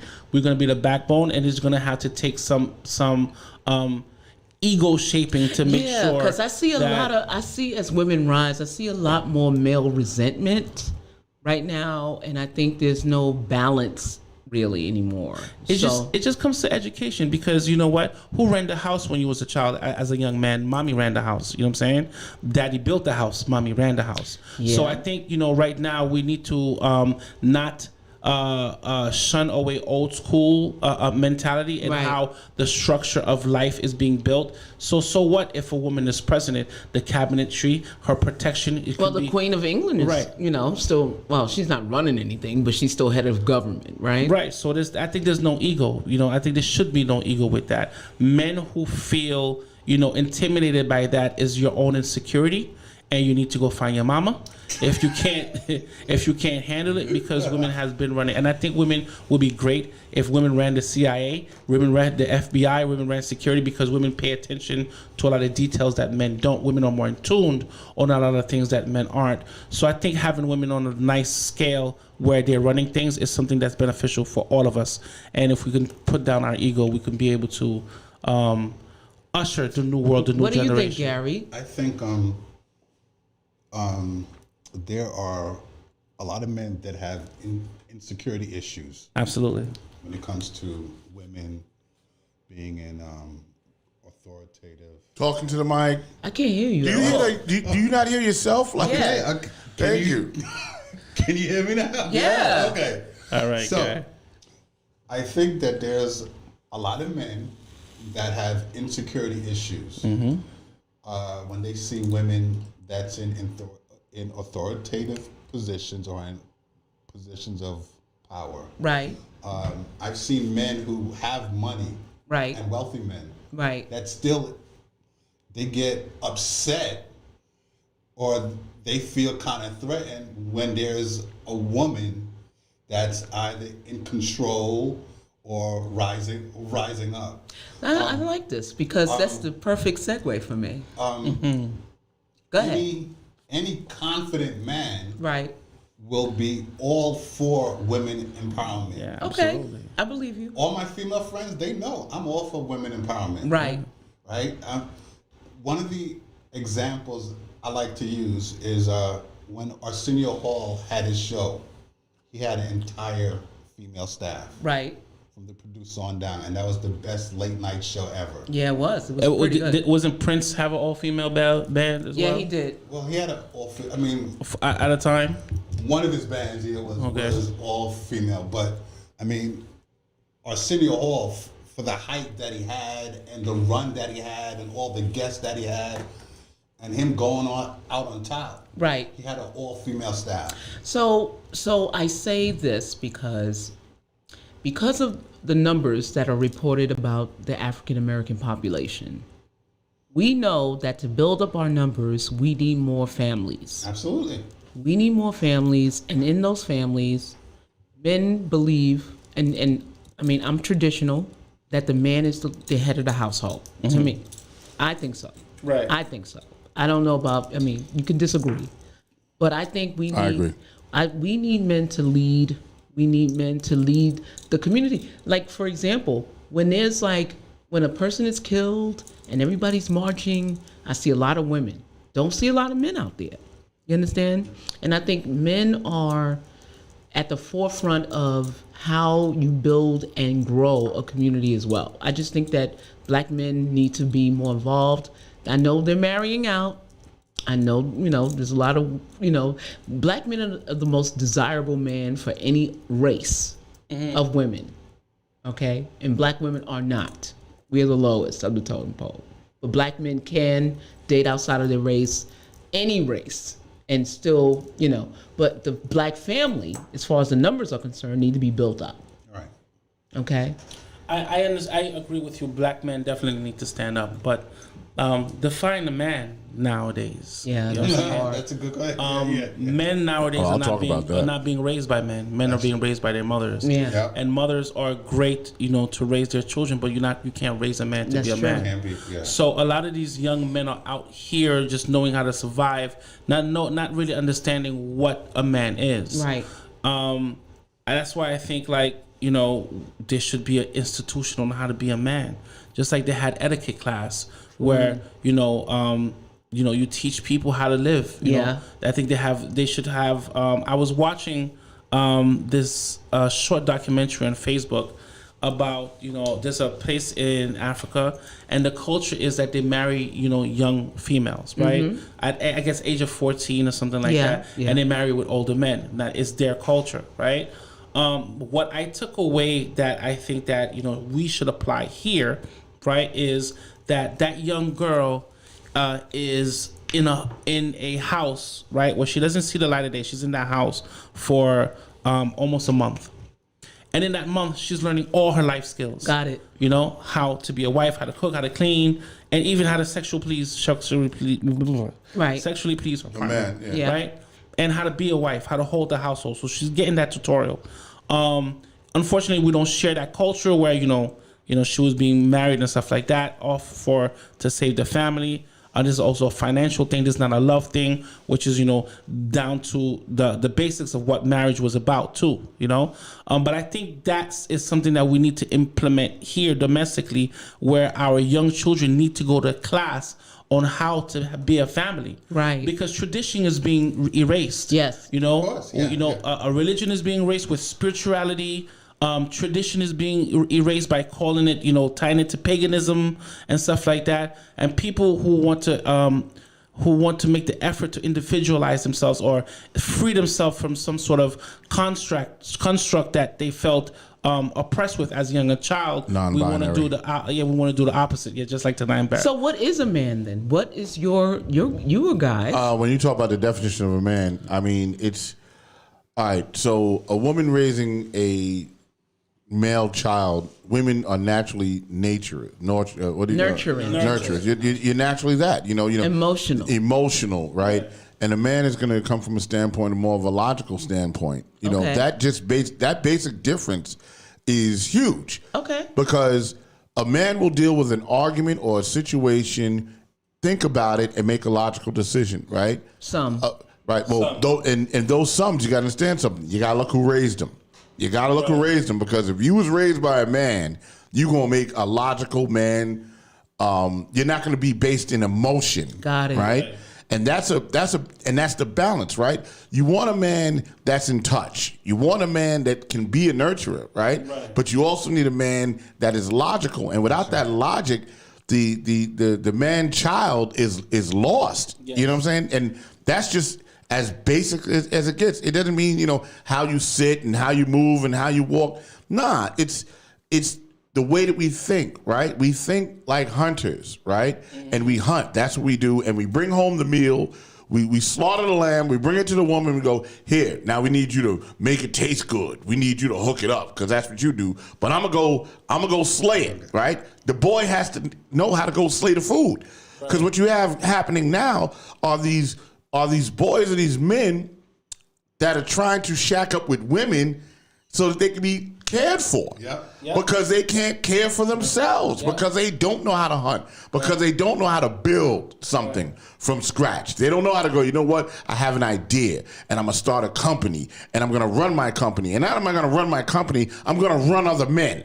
Right? Because in order for you to run a company, you got to run other men. Okay. Right? But you have to be a man to understand how to run other men. Absolutely. You know what I'm saying? So I find myself at a crossroads with this thing, because, as I run companies, right, one or two, and I'm incorporating young men into the situation, I'm more of a mentor. Absolutely. Than I am even a boss. I'm more of a mentor. I'm more like, hey, and not even like I'm sure this is how you be a man. No, just how in my actions, how I act, how I move, and they see that and they feel that missing link. You know what I'm saying? So what does that mean? That means I got to be very conscious about my conversation that I'm having with this person, because their perception is a woman's perception. From a woman's point of view. From a woman's point of view. So I got to be careful that I can't tell a male chauvinist joke. You know what I'm saying? Like I can't do it. But yo, man, they'll become offended. So I had to learn that. So when I'm with these guys, and you got to understand something, it's not that they're gay. It's not that they're gay. It's they're just effeminate. They're buck broken. You can set them off easy. I mean, I had an argument with a friend of mine the other day. It was so bizarre, and it was a partner I used to work with, and it was so bizarre because he would yell and scream on the phone and just all kinds of illogical shit. Right. You know what I'm saying? And I'm going, I feel like I'm arguing with a woman. You know what I'm saying? And I was like, and then I'll respond like I'm arguing with a woman. You know what I'm saying? But he's got a deep voice and a man thing, so I was able to say some shit to him that I wouldn't say to a woman. You know what I'm saying? Like I was able to just raw, and that would fuck him up. You know what I'm saying? And there's another guy I had an argument with. You have a lot of arguments with effeminate dudes. Well, absolutely, because I'm not feminine. You know what I'm saying? So I think it has something to do with that he/she that had that bulge next to you. Nah. I've been like that before. It takes you back to that. I've been triggered. I get triggered. I'm like, you might have a Bozak, nigga. And I'm offended. Now I'm gonna deal with you. CPR. Yeah, right. You went back to Bozak CPR. Yeah. But so. I'm happy when I'm in the company of like Lays and my brother and a bunch of other guys, because we're guys. Right. I like being in the company of Jeff, Gary. We talk guy shit. So would you label those type of guys beta males? Definitely, I would have to go with. Is there a beta? What is a beta male? I don't know. Okay. See, a beta male is still a logical guy. But he's not aggressive. I'm not dealing with a lack of aggression. I'm dealing with a person that's emotional. Okay, so a beta is not emotional. Nah, a beta male, I think a beta male would crush these guys. Okay. I think the beta, when it comes to beta male, I think the beta male is a person that is first and foremost willing to compromise his manhood, for a lot of things. You know what I'm saying? Yeah. He's not upmost forefront with his, with his wants and his needs. Okay. He's intimidated by females. He's intimidated by the situation. He's not well into his manhood, not well into his skin yet. So therefore, that person can be a beta male. Now, for the time, But just to be clear, not gay. not gay. No, Okay. definitely All not right, gay. all right, There's a lot of men who are raised around women, and definitely, they're more soft around the edges, more feminized with their reactions. But I think with society, how it's happening right now, the pendulum is definitely swinging very hard. Where because now we have the modern woman now, where the modern woman is taking over. Where she's not waiting for a male to provide for her. She's providing for herself. And unfortunately, we do have these, males who want to just shack up with them so they can be taken care of. But they're not to take care of themselves. Right, but we also now have a large of males now who grew up not knowing themselves, not knowing their manhood, staying in cub status, the alliance, but with cub mentality. Right. And you have these women now the women are going to be the predators. Right. Now Alpha predator. So now women are feeling like, damn, now how many women out there are saying, I have to go get a man.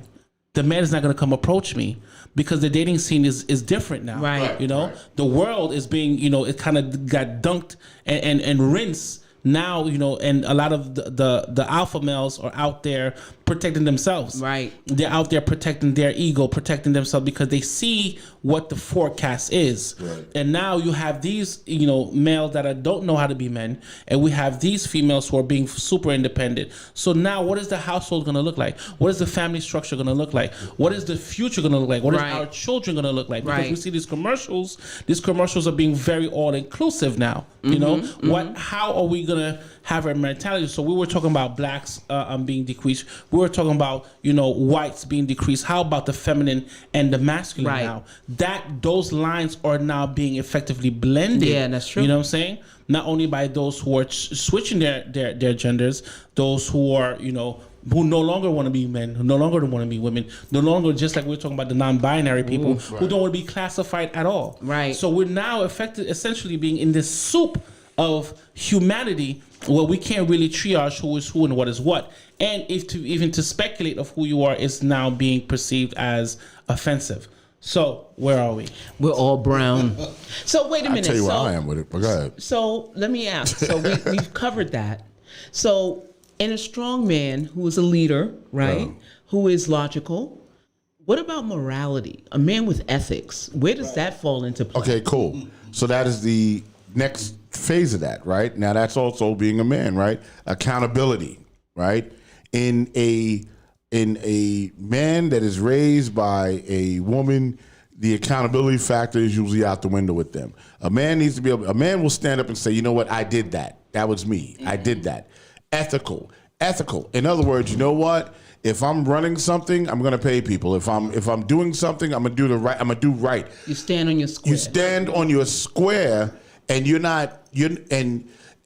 and what I'm trying to say is, you're a stand-up guy, right? That's what the Italians would say. Mm-hmm. He's a stand-up guy. He does what he says he's going to do. He's a stand-up guy. If he's not doing what he's supposed to do, he'll make you aware that he's not doing it. You know what I'm saying? Which is ethics.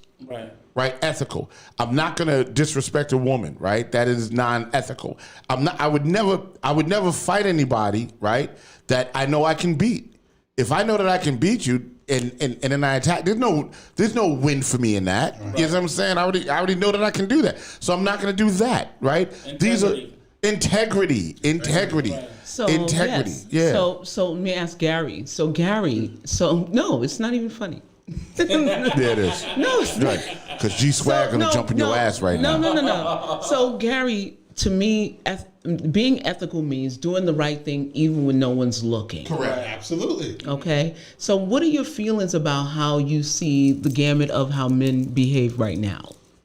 Wow. I mean, do they fall in line on a whole? I mean, in your experience right now? I mean, there are some men who are very ethical and talk loud. Well, lift the mic up. Like the mic's all the way over here. There are some men that are very ethical in what they do and say, and very moral in what they do and say. However, I think on a broader scope from what we see on TV, politics, business, we're being fed men who are not ethical. Right. Our leaders are not shown to be. Right. These leaders are not ethical. They're not moral. You know, like everything that's wrong with being a leader, and those people are supposed to be the example, right? Yes. And I think that's a very big problem. Right. And I think for the black family, right, I think it's important for black men and even minorities to have men in their family, Yeah. in their community that you could look up to, Right. that are ethical, that are moral, that are about their word, right? Because unfortunately, you don't find that anymore. Right. And now, since entertainment, media, TV, social media, this is what everybody's Got it. is bombarded with. Okay. And that's shaping a lot of these young minds. I just wanted to talk on a point that you said in terms of the men that are being so emotional. I think that in this younger generation, a lot of them have been raised by women. Yeah. So a lot of these shootings, right? Because Rock, Jeff, you know, when we grew up, you fought with the hands. Absolutely. Now, or within the last couple of years, these guys, they have a little argument. You step on his finger. You step on his shoes, or he don't like what you said. So there's no sense of conflict resolution. There's no sense like. There's no talking it out. As a matter of Well, fact, because they're reacting from a non-logical like, space. Now it's Irrational. You said this on Facebook or Instagram that I didn't like. Right. So now they want to come and shoot you. Right. Right, and they're coming from a non-logical space. I mean, the idea of this, you know, a man picks up a gun, but understands the responsibility of the gun. You see it? Exactly. Which is the integrity and the ethics, right? You know what I'm saying? Right. You know, I'll call it cold. You know, I'll call it as I see it. You know what I'm saying? It probably up until the time I was 40, I was always strapped up. You know what I'm saying? 99% of the time, no one knew I was strapped up. You know what I'm saying? Always like, you know, so up until about 40, that's when I kind of stopped. But up until then, I didn't flash, I didn't show it, and you just didn't know. You know what I'm saying? If something was going to happen, then you knew. You'd be like, wow, where did that come from? You know what I'm saying? Because it didn't make me a man to be strapped up. Right. You know what I'm saying? I was already a man. Right. You know what I'm saying? And with these kids with these emotions, they get strapped up and they feel empowered, right? Which is an emotional thing. Yes. Right? Exactly. And then they want to use that power. Right. You know what I'm saying? Validation. So they feel like, oh, you know what? Someone says something to me, man, I'm a blast them. You know what I'm saying? Not even thinking thought, because here's the logical thought. Right. Not even thinking of the consequences of what will happen. Not thinking about you just taking somebody's life. Not thinking you shot somebody's child or your brother or somebody that maybe if y'all got together, y'all could build some shit. You know what I'm saying? That maybe if I didn't make him my enemy and I made him my friend, that we can come up with a plan to get out of this mess. Right. Right? Instead, you make this person your enemy because you're illogical. So you have no thought process, and you're overly emotional about stuff. Irrational. You know what I'm saying? I've seen the irrational man. You know, and I don't get irrational. I just look and I'm like, word? Like, you know, okay. You know, Wow. because I instantly recognize it now. Okay. So I don't engage in the argument. All right. I just sort of brush it. You know what I'm saying? And if you were with a man that was logical, then they would understand the brush. And like, I remember when you'd run into a bunch of kids on the street, right? You'd get your butt kicked, right? And no matter how much you said, no, listen, don't hit me, don't hurt me, they would still just beat you, right? That was kind of the deal, right? And that's what they did. And then you kind of toughened up. But if they were emotional kids, Yeah. dude, what are you doing? Right. Nigga, you whack. And you hurt their feelings, and it's kind of like done. You know what I'm saying? I Like, see. there's a certain aggression that a man will also have. Right. You know what I'm saying? Naturally. There's a certain aggression that they're going to have. You know, and these are things that these kids are missing, and they're missing human interaction. Right? They're on the video games. They're playing video games. They kill people on video games all the time. A life is nothing to Right. them. Right, because They're desensitized to the person always death. gets back up, and they got 3 more lives. Right. You know, so they're desensitized to that. Right. These are the things that are going on, and and as parents, you know, every generation has their stupid box, right? When I was a kid, the stupid box was the TV. And your mother, in order to Idiot pacify box. your ass, huh? Right. It was called the idiot box, right? Let me shut his ass up and put on Sesame Street. And you sat there and you just kind of became absorbed into that.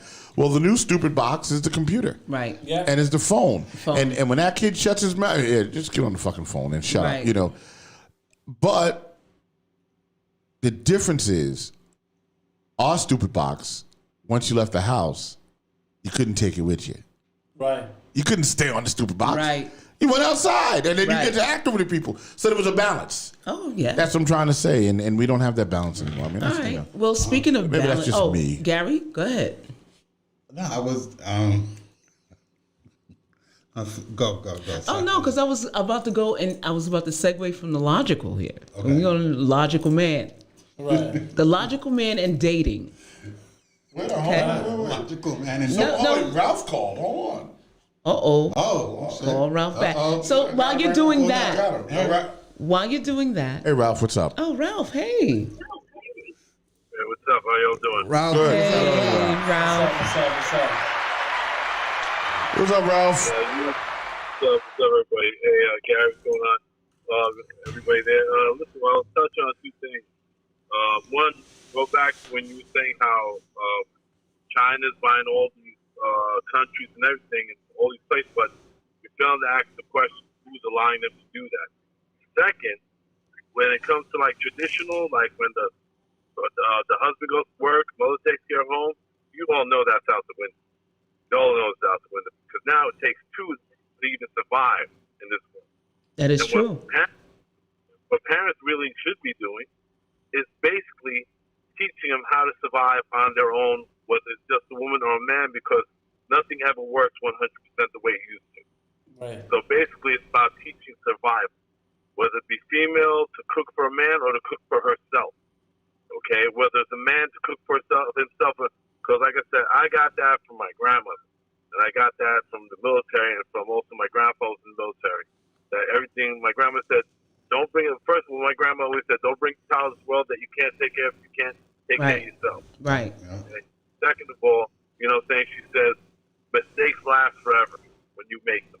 You know, They have So basically, consequences. They have long-term consequences. but she told me to learn how to cook, learn how to I'm a self-contained person. Rock knows, you know what I'm saying? And like I said, I don't depend on nobody.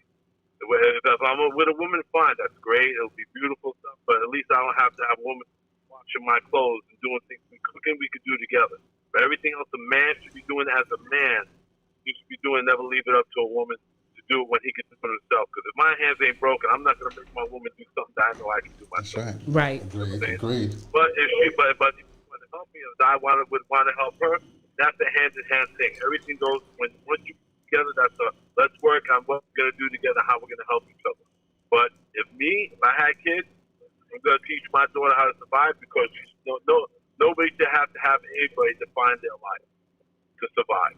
Survival is survival of the fittest. That is correct. Now it's about Absolutely. teaching your kids to survive, Yep. not just to have a relationship to survive in general. Period. That is true. I like that. You know what I'm saying? You can't, because if you can't do that, you know what I'm saying? I mean, let me tell you, so sometimes I feel bad for the homeless and everything, and so I was damn near there and stuff, but let me tell you something. When I stood on that welfare line, I said to myself, you know what, I have so much more to do. I walked right back out that door. Right. You know what I'm saying? You can move your hands, you can move, you know what I'm saying? But then again, it's a mental breakdown. They've been so broken down in their lives that that's all they have. That's where, like, mental health comes in. Like, Ron Artest was talking about that, and how people, how he finally admitted that he needed help to really deal with his life and his issues. I You know what I'm see. saying? Ain't nothing wrong with that. If you got to talk to somebody, ain't nothing wrong with going to talk to somebody. In the Absolutely. meantime, you can walk, if you can talk, if you can articulate, if you can move and do something, there's no reason why you can't have a job. And don't get me wrong, though, it's not that easy way they're not giving people breaks. Because everything depends on either looks or a certain criteria, which is stupid. I just feel if you can list something for somebody and they can pay you for it, what's the problem? You know what I mean? I know what you mean. For a fact. That's well, yes, but not there to look good. But other than that, parents, what they need to do now, teach your daughter how to survive without a man, and let her know that one day when there is that man, it'll be a special moment. But in the meantime, you gotta survive on your own. I'm sorry, but I've met random women who don't know how to cook, and then women like 25, 28, because they didn't bother wanting to do that, and their parents didn't want to bother teaching. Like, oh well, let them go run, like you said, the boob tube and all this stuff. You know what I'm saying? And or just like grown men, they're too busy running the streets, hanging out, and BSing, and instead of really going to deal with their lives and doing no, they want to break up their own neighborhood. All right, so listen, Ralph, I want to Absolutely. ask you a question. Thank you. Now, now that you're on the line, you're going to help me segue into this next topic that that's actually the title of the show. Mm-hmm. So, I came up with this concept because I was watching Kevin Samuels. Amen. The Godfather. Right. The Godfather. Give one for the Godfather. I don't know if you're familiar. I don't know if you're familiar with Kevin Samuels, Ralph. No, please enlighten me. All right, so Kevin Samuels basically has a YouTube channel. He has about 1 million subscribers. Yes. So his basic premise is to enlighten women on how they may be disillusioned about where they feel their place is with a man, right? He believes that women should, not be so masculine when it comes to dating. They should, fill the traditional roles of what a wife is. However that breaks down, they should let the man lead and, let him be the head of his household. Right? And because women now are educated, they're more, aligned with their power, their inner power. They're not allowing the man to be a man in the relationship. So one of his shows talks about if a man takes a woman out on a date and he buys her dinner or anything, and if he does not have sex with her that evening, in his mind, he is calculating what is it going to cost her sexually. Do you believe that there's such a thing as a coochie credit, where if you're taking women out on a date and she, it's just a regular date, you're actually in your mind calculating, like, this is 3 blowjobs. Yeah. This is 3 blowjobs and maybe some back shots. Do you do that? First of all, if his intentions were that, then what's it worth? It's worth nothing. Okay. If my intention is to go out with you, Robin, and have a date, and in my mind, I'm planning, this is going to cost blowjobs because there's that. I'm not the man for you then. Oh no, Okay, it's not that she's looking forward. He, in his mind, say you, Ralph. I know. That's what I'm saying. In his mind, if this is what he's looking for, then that's not what she needs in her life. Okay. Okay? Because, like I said, if I'm out there calculating, you're already anticipating sex before you even know the person's name. Well, You know what I'm saying? Or before you know anything about the person. Well, when a man goes out with a woman and he's interested in her, isn't sex his primary goal? If that's what his goal is, but then you got guys who have goals of, I want to get to know this person before I think about sex. Okay. You know what I'm saying? Because you could get to know somebody, and the sex is probably not even that great. Then what? What do you do then? You walk away. Then you walk away. Then the person's like, oh, that's what you were about. But you see, this is what I'm saying. When you set yourself up for a disaster, that's what it's going to be. Hold on. So let me ask you a question. Wait, let me finish. If you let the unknown happen and let fate take its course, then everything will determine itself. All right. So let's just say you've been dating a woman for 6 months, getting to know her, right? Right. So you've been taking her to dinner, and every time you go out, you're getting to know her, and then when is it then you figure out Like, okay, I know you enough.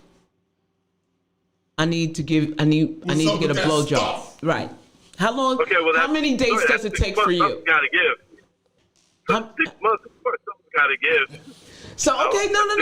That's a good threshold. Now we're talking. That's a good threshold. So how long do you have to date a woman to say, okay, time's up, sister? Right. Okay, I see where you're going. Okay, I would say me, or John, I would say at least a month or two, at least a month. Okay. Yeah, he's generous. You know what I'm saying? Because 6 months to me is like she wants to get married and looks for that before she gives you anything. You know what I mean? But if you just in general, I mean, you know, it could be a month, it could be two. I mean, everything takes its course in its own way. And like I said, it's either on the woman or the man or both. They both got to come to the meeting of the minds with that. You know what I mean? It's like it might not happen right away, but it'll happen eventually. But I would say about a month or two. At least a month. So let's go around the room, shall we? Wait. No. Because there's more to that. Okay. So it's a month or two, but how frequently are you guys seeing each other? Are you seeing each other every day? Okay. Now, if it's every day, I'd say about 3 weeks, 2 weeks. No, you shaved off, 5-7 days. Okay. Yeah. Okay. He shaved off a month and a half. So he made a good point. If it's every day, that's a different story. Because you got some people just run and they click and they're every day, and eventually it's gonna hit. You're talking to the person every day anyway. I mean, you're getting to know them. Right. You're actually going out to be social, right? So I mean, it's not that you go out every day. You're going out every day in addition to talking on the phone. All right, but that would be the 2 month thing. But I'm saying if you end up with somebody, let's say you with somebody you meet at the job and you're in company every day or whatever, and you're going to lunch every day and maybe hang out after work every day. You know what I'm saying? That's a high frequency of contact. Well, but that's what I'm saying. It's going to intensify right away because you're in each other's space every day. It's going to intensify, and there's going to be that one time. Let's get in that closet for a minute. So hold on. So that's the shit I'm talking about. But also, does it depend on the quality of the woman? So, Ralph, you may not wait 1 month for a skeezer. You know what I'm saying? Like for a skag. Yeah. So listen, skeezer, you definitely don't gotta wait 1 month for it. It's gonna happen like maybe 2 days. 2 days? For a skeezer watch your thing. So if it's a woman, it's a different story. And let me tell you something. A lot of it also depends on the woman. You know what I'm saying? A lot of it depends on if she shake that hand and the way she look at you, that's all that handshake and that look is telling you, yeah, you're gonna get it soon. Okay. It depends on. You know what I'm saying? It depends on that moment. You know, cause it's like you ever been on a date, Robin, and maybe you could be 2 weeks into it. All of a sudden, y'all just lock eyes for a second, and next thing you know, you'll know you're gonna kiss each other, and you do. It just happens. We don't know when it happens, but it's gonna happen. You know what I'm saying? But the intent. Yeah, I've had many men try to kiss me, and it was they got the bump. No, they. Okay. Well, so how long? Okay, well, let's turn it over to you. How long would you put it? Give it. It would depend on the man. Well, okay, but no. That's not true. That's not true. So okay. So hold on, wait. I'm sorry because I had neglected YouTube. Yes, you did, and that's Marianne. And I didn't know. Yeah, Marianne's on YouTube. Why are you neglecting your? YouTube? I didn't have it in multi-stream. You have to switch over to YouTube anyway. Yeah, I didn't have it on multi-stream, and Marianne Dunley, she said, "Wow, Jeff, the idea of teaching grooming children how to be man is an incredible idea that could have a profound impact on current and future generations. Can you spend more time with my young adult black son?" Rock, I don't think accountability is out of the window in young men raised by women. I disagree with you. There are plenty of women who are able to set aside emotions and react logically. True. Typically, these are alpha women. These women teach their children, male and female, to think things through logically. Yes, there are exceptions to the rule. She's absolutely right about that. I missed it. Oh my God! And then Twitch. Yeah, you missed a lot of stuff. Yeah. Go ahead. Yeah. No, we got time. I was on the wrong page. No, shout out to viewers and let them know that you know you're hearing them. Yeah, big. First of all, big shout out to everybody that's on Twitch. Sorry about that. And Share this those stream. Yeah, and those of you guys that are on YouTube, my bad. I'm sorry, I didn't realize. Share this stream. Like and subscribe. Like and subscribe. Yeah, subscribe. I was only seeing the Facebook feed, so Yep. my apologies to you guys. Nope. Subscribe to that YouTube feed. Yeah, subscribe. please. We want to switch everybody over to YouTube, by the way. So Ralph was asking me a question. Yes, go ahead. So for me, I'm a hard nut to crack. I gotta tell you. I wouldn't doubt it. When I was younger, you know, it would take a while. Only because sometimes, no, all the time, men would come up to me and it would take them 15 minutes to tell them they wanted to crawl into my panties. And that's women's intuition. No, it's not. This is a man. Yes, because you know what? Women can tell very quickly what's going to happen. I've had men pull their penises out in public just so I can see it. I know, but I understand that. But I'm thinking that they were going to, I was going to say, "Oh wow, look at that." I need to have this. That person that did that? I wasn't even seeing him. These are strangers. Oh my God! Damn, you got to run away. No, I'm saying that if a man approaches me, I give him 15 minutes. 15 minutes. If he doesn't tell me how he wants to have me in what position, I'll give him another shot. But usually men talk their way out of the drawers. They don't. They're so focused on getting in them that when you let them talk a little bit too long, they let it slip too fast. Yeah, that's true. So for me, my job is basically the process of elimination. Right. She's an eliminator. Yeah, I am. An eliminator. I am. So I don't know. Somebody just walk up and be like, "Yo, let me show you my dick." Yeah. No, I mean I'll be drinking, and I'll be with my friends, and the guy will be like, "Come on, girl, give me a shot," and he'll just be like, "Look, let me show you something," and he'll pull it out, and I'll be like, "So what is that going to do? Is that going to turn me on? Right. Look at this. Yeah. Then he starts rubbing it like, "Look at me." You're like, "Bro, that's so perved out."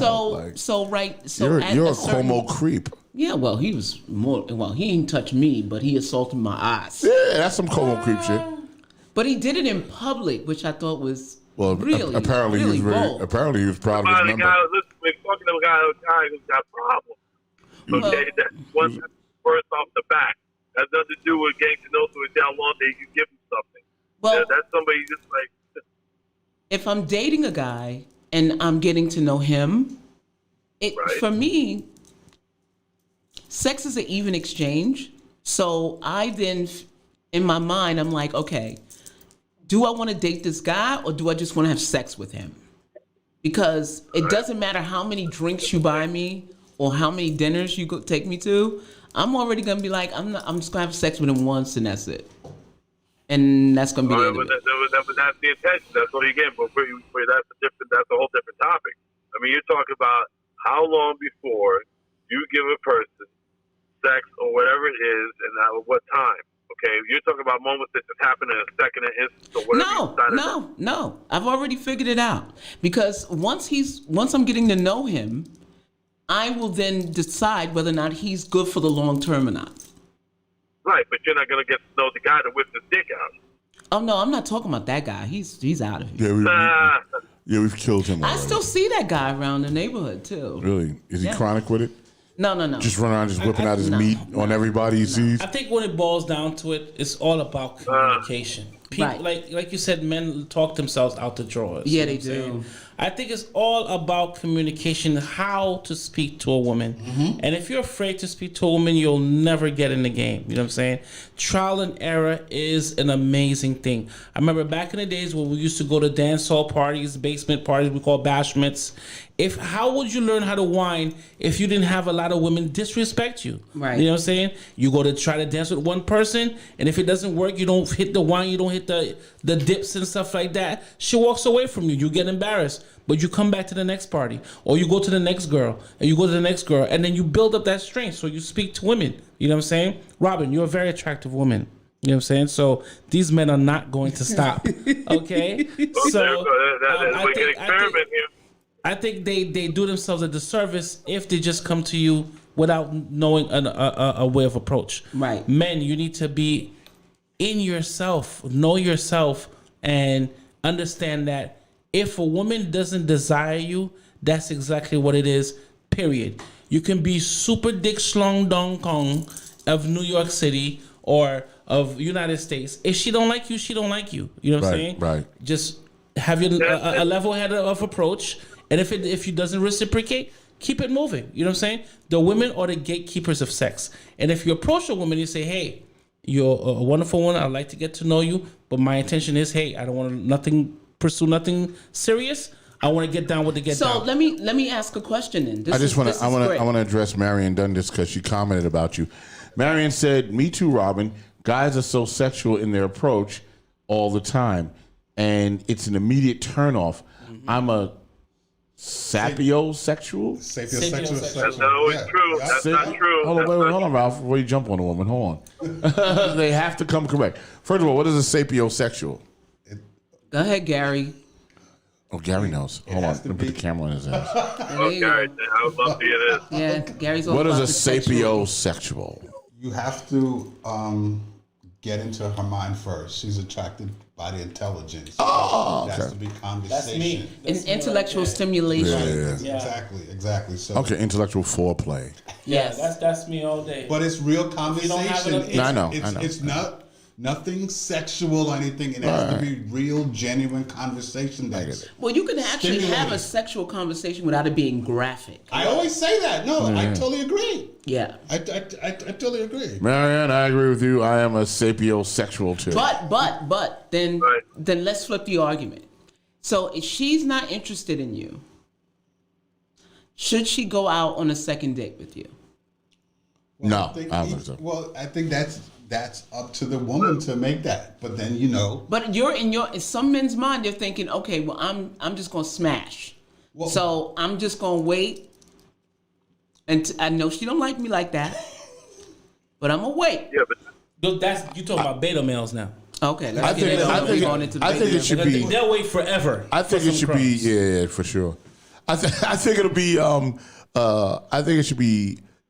I think it shouldn't be unless your first date is just that horrible. I think that it should be at least probably up to a third date to get a fix on things. Right. You know what I'm saying? Sometimes you just have a bad date. Like I've had a couple of bad first dates. You know what I'm saying? But then all of a sudden the second date is like, oh, okay, this is cool now. And then by the third date you get kind of comfortable. Right. You know what I'm saying? So But then in your mind, do you say, okay, she gonna have to give me some back shots now? but I mean, and the answer to that, She's not gonna give you back shots, you know. I mean, the answer to that is nah. I mean, because strangely enough, I think back that shot worthy. backshot worthy. backshot worthy. Right. Is she back shot worthy? I mean, I think that even like when I go out, I don't really have the intention on the sexual part. You know what I'm saying? And I think I missed a lot of boats because of that. You know what I'm saying? Where the girl's like, did he not want me? Like, did he not? Because I don't really. I get that too. I go out and chill and have a good time and have some drinks or whatever. And, and we might be feeling each other, but my intention isn't that. You know what I'm saying? So, and if my intention is that, you kind of know it already. You kind of like, all right, I know this is intention. Or by a third or fourth date, you know what I'm saying? Somewhere in the conversation, I will introduce a conversation and be like, hey, what do you think? Want to go to a hotel? We've been chilling, you know what I'm saying? And then sort of move forward like that. But because Ralph, what's that about? Because I'm very forward. You know what I'm saying? He cracked me up when he says we. But the thing is, and if she says no, I'm not mad either. I'm not going, oh, I bet you said no, so I ain't fucking with you no. No, I'll be like, all right, cool. Well, we got that out of the way, so let's go out again. You know what I'm saying? Like, it's not if someone turns me down sexually, it's not okay, all bets off. You know what I'm saying? Because there's other aspects of a relationship, and this is what guys have to understand. There's other aspects of a relationship where a woman can be very valuable to you that is non-sexual. You know what I'm saying? I surround myself with women in my workforce because they're more valuable to me than the actual sexual part. Yes. You know what I'm saying? So the women, you know, my manager, Tasha, she was my manager for years, and we never had sex. You know what I'm saying? And she was more valuable than the sexual aspect. Yes. So you have to realize that too, that maybe this person that doesn't want to have sex with you, or they might further down the line, or whatever happens, right? That then you have to go, what is the value in this relationship? What value can this person bring to this relationship? And that could be far more powerful than, you know, having a sexual relationship with somebody. And sometimes sex ruins it too. And sometimes sex might even fuck that up. Yeah. You know what I'm saying? Okay, so you're saying, wait. So you're saying that if you couldn't get sex, it just turn into a friendship. What happened? Well, you choose what you want to do. Get sex. You turn it into a friendship then. I mean, if that turns you down. Yeah, absolutely, 100%. Like if it's a turn down, then it becomes okay. Well, obviously we have something in common. Obviously we like each other. We've been sitting at the table. Okay, so what value in your mind? Like you're not asking her going, so what value do you bring? No, in your mind you start assessing the person and going and having a different type of conversation. So Kevin Samuels is wrong. Which is what? Coochie credit doesn't really exist. I mean, I think men have tiers of what, you know, I think the coochie credit is. For example, if I'm hanging out with you and we're going to Smash Burgers or something like that, or a general franchise we're going to eat, yeah, okay. You know, I may be like, okay, this is, you know, where we chilling, where we hanging out, because I may not, you know, be too interested. But if I'm taking you to a dine-in movie, you know what I'm saying? Or a big steakhouse. Or a big steakhouse, then understand if I'm shelling out, I'm shelling out with some intentions. I may not be too forward with it, but if I'm showing you, you know, the finer things, like if I'm taking you to the W in Manhattan where it's $4.50 a plate and the restaurant is spinning, you know, you guzzling me on the way down. Oh, I see. Okay, so now we getting somewhere. So is it directly proportional to how much money you're spending on her? Okay, it's not a politically right thing, but I'm saying that because men, our ego is tied to our money. Okay. You know what I'm saying? So if I can flex, then okay, it's just like, you know, a bird rattling its feathers. You know what I'm saying? I can show you I can make moves, and so therefore I'm the man that can provide safety and stability, which is what women are attracted to. So if I can show you, hey, it's smooth to run you around the Manhattan, so then you might be comfortable enough and feel safety and stable enough to give up that cat. I would like to add to that, because it's interesting that you said that, because that is usually the response I'll get from women. Women will say, I feel very safe with you. Right. I feel very safe. You know what I'm saying? So that's interesting that you said that. Right. You know what I'm saying? That because that's what women want. We want to. That's a primary. That's a primary biological. That's a prime thing, right? Yeah. That they feel we want to feel safe. We don't want to be with a man that, you know, if another man approaches us and he can't defend us, right? Or say if we lost power today, right, during COVID, right? And you know, in the city, you know, the gorillas are out there at night, as soon as the sun go down. Yep. And you're a woman, you want to make sure that the man you're with can keep you safe. Right. Absolutely. I mean, when you boil it down, I mean, whether it's a $450 plate dinner or when the lights go out and there's no, you know, real protection. Yeah. Can you stand up? You'll give it up to a man who that will hold you down. Right. I keep like, don't worry about it. I keep you safe so you can sit on my face. Go ahead, Ralph. It may make you feel safe, but it turns out to be a jerk. Well, women live with jerks all the time. Oh, yeah, of course. You know, we've been living with jerks for thousands of years. It's what you subscribe to, absolutely. Okay, that's why I wanted to go back to that young lady, Marianne, your friend Marianne on there. Yeah. She said she attracted the wrong people. Okay, she's probably beautiful, probably very curvaceous, got a nice body, and the first thing that's going to attract is going to be the jerks, the people who are less desirable, the immature, the ones who just want to hit it one night. That's what. But then once in a while. Ralph, the law of attraction is not about what you can attract on the outside. You attract who you are on the inside. Okay, I understand that. That's me. So if she's attracting the jerks and the losers, she herself is projecting that to attract them to her. And she's marketing herself. And I gotta tell you, hold on. Hold on, you addressing Marion and Marion just addressed, and she said, for me the man is either intelligent or not. And if he's not, then I can't develop a connection, so there's no reason for even having a second date or continuing. That's what she's looking for, but she might be attracting the non-verbally attracting the wrong person.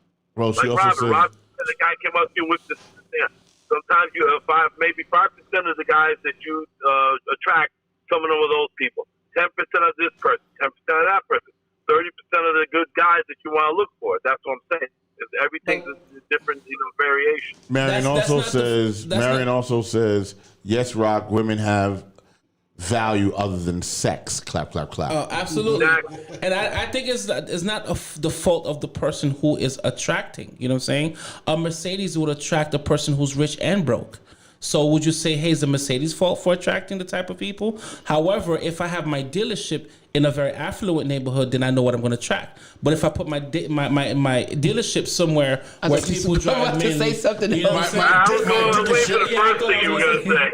Right. So I mean, it's where I market myself, because if I'm very attractive, I'm very wanting. I know shit attracts all types of flies. Yeah, but you know what? I think that people's perception, they turn their perception into reality. Mm-hmm. Right. You know what I'm saying? So when a person is or afraid to make a decision based on past behavior, their perception now is that everybody is bad. Absolutely. Right? Whether it be a Mercedes or not. I mean, you can buy junk Mercedes, so you can buy Mercedes, the transmission could go out, right? You know what I'm saying? Right. But your perception has shaped your reality to the point where you may see something pretty, but it will never give you the value that you're looking for. Right. Right?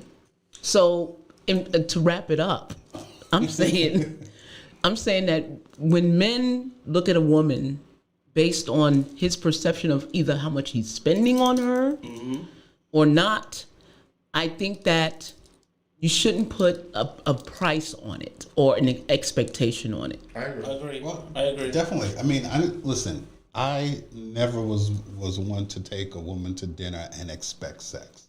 Right. Like I'm about the conversation, but also it's not just having the first, second, or third dinner that is going on. In between that, we're talking. Right. Right? So at some point, something is going to happen, but there's also, in between all of that, there's a connection building. Okay. Right?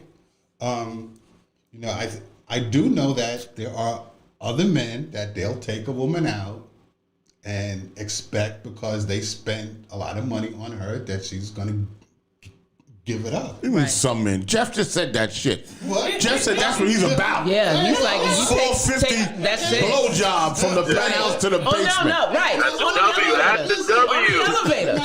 Like, drop to your knees and give me 50. Because it's 11 flights up. The W is 11 flights up. He said some You're men. like, this is a Tootsie Roll. 2 minutes. How many Some licks in does my it take ass. to get to the It's 2 minutes center? and 38 seconds to get down. So Go ahead, Well, Gary. speaking for myself, I'm very selective in what I do.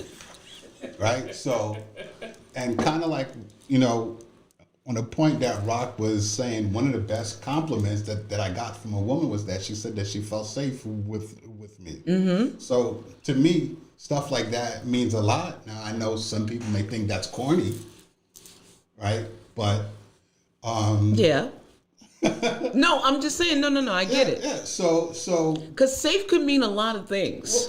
I like it when a woman say I feel safe with you. Because I granted, because you're not safe. Right. Right. Hey, Robin, listen. This is Robin, until further notice. You're on notice, lady. Listen, let me tell you something, Robin. Like I said, for me, I mean, I'd have to really get to know a woman. I got to see what she's bringing to the table. not just sex. Sex is a great thing. I want to know if she's thinking, well, to mind where she's at. Okay. Then everything else will come at me. If I take her out to dinner, so if she's on a level. Listen, I sat in a restaurant and I see a woman there. And she's by herself for everything and fantastic everything. I've paid for her dinner. I say, and they have to take care of it, send me the bill. And I take care of it. She just looked at me and says, "Why'd you do it?" I said, "I don't know. I just wanted to be nice." And then I just walk out. You know what I'm saying? Because actually, I did just want to be nice. I just paid for the dinner. Yeah. You didn't try to get a phone number, Ralph? No. I can actually sit there. If I see a woman that's like that, I can just actually sit there to buy her to pay for a dinner that just surprise, just be nice. Sometimes I just do that. I mean, out of the blue, I just want to be a You little just nice. want to flex on her so she could dream about you. Like, who is that guy? And then you walk slow to Tell the you park. something, I wish that would happen, but I know that's out the window.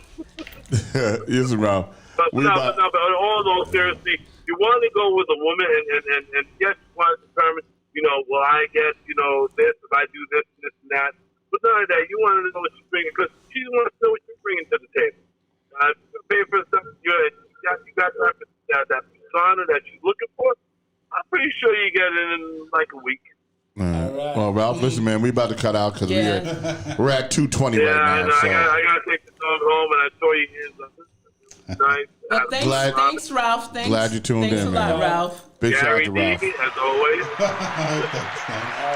you All later. right, see you in a minute. Well, that was interesting. Well, yeah, that turned it. Don't start, Gary. You about to say some other shit. No, I'm not saying I'm trying to go home. I know. I just All right, a well, go couple ahead. of people passed away. I just want to give some shout. Oh, okay. Oh man. Oh, don't make him get G-Swag on you. Now. Look at him. Now I feel now I'm deflated. Hold on, let me do my deflated thing. I'm deflated. And so you deflated right should now. be. I'm deflated. He's like, yo, B, some people passed away. Yeah. I'm deflated. Yeah. All right, hold on, wait. ahead, Let me Go put ahead, it Gary. back. Bring off Gary. Spotlight, G That's Swag, right. Talk about it. R.I.P. to Chucky Thompson. Oh, yes. the producer. Yeah, he was part of the Hitmen with Puffy and the Bad Boys, Stevie J. R.I.P. to Walter Yetnikoff. Oh, Walter died. Walter, yeah. Who was he? Walter President of was CBS. the president of CBS. Oh. He's the guy that signed Def Jam Records Got it. in the Okay. beginning. As a matter of fact, there's a book about him called Hitman. Great book. And these were the guys that shaped the music industry like it. Great book. what you know today. Like Robin, no, if you ever get a chance, read that Yeah, book. Hitman is excellent. Hitman. Awesome book. Okay. Next. I got to talk to you about that later. And a cool friend of mine, I actually just recently found out he passed away a couple hours ago, Philip Pabon. He worked with Wu-Tang, Gangstar, Wow. a bunch of artists. Yeah, Okay. So R.I.P. to all three of them. Rest in peace, definitely. Word up for sure. I don't know. Okay. And we had to do that. Anything to promote before we leave? Are you doing anything, Rock? Yeah. September 2nd, Washington Projects, Washington Housing, Washington Developments on 2nd Avenue and 97th Street, between 97th and 104. Okay. I'm DJing that day in the middle of Washington Projects. It's a back-to-school drive, so we have... You mean Washington houses. Washington houses. We have book bags and school supplies and all that stuff. Everyone's welcome to come out. We have lots of supplies going on, lots of giveaways. There's going to be food out there. So that's September 2nd. It's a Thursday. It's at 3 p.m. That's correct. It's a Thursday, yeah, at Wow. 3 p.m. Yeah. Yeah, there's going to be games. There's going to be free haircuts there, book bag giveaways, service for education and training, and more. So all are welcome to come. And it's George Washington Houses. Yes. It's called Family Resource Day.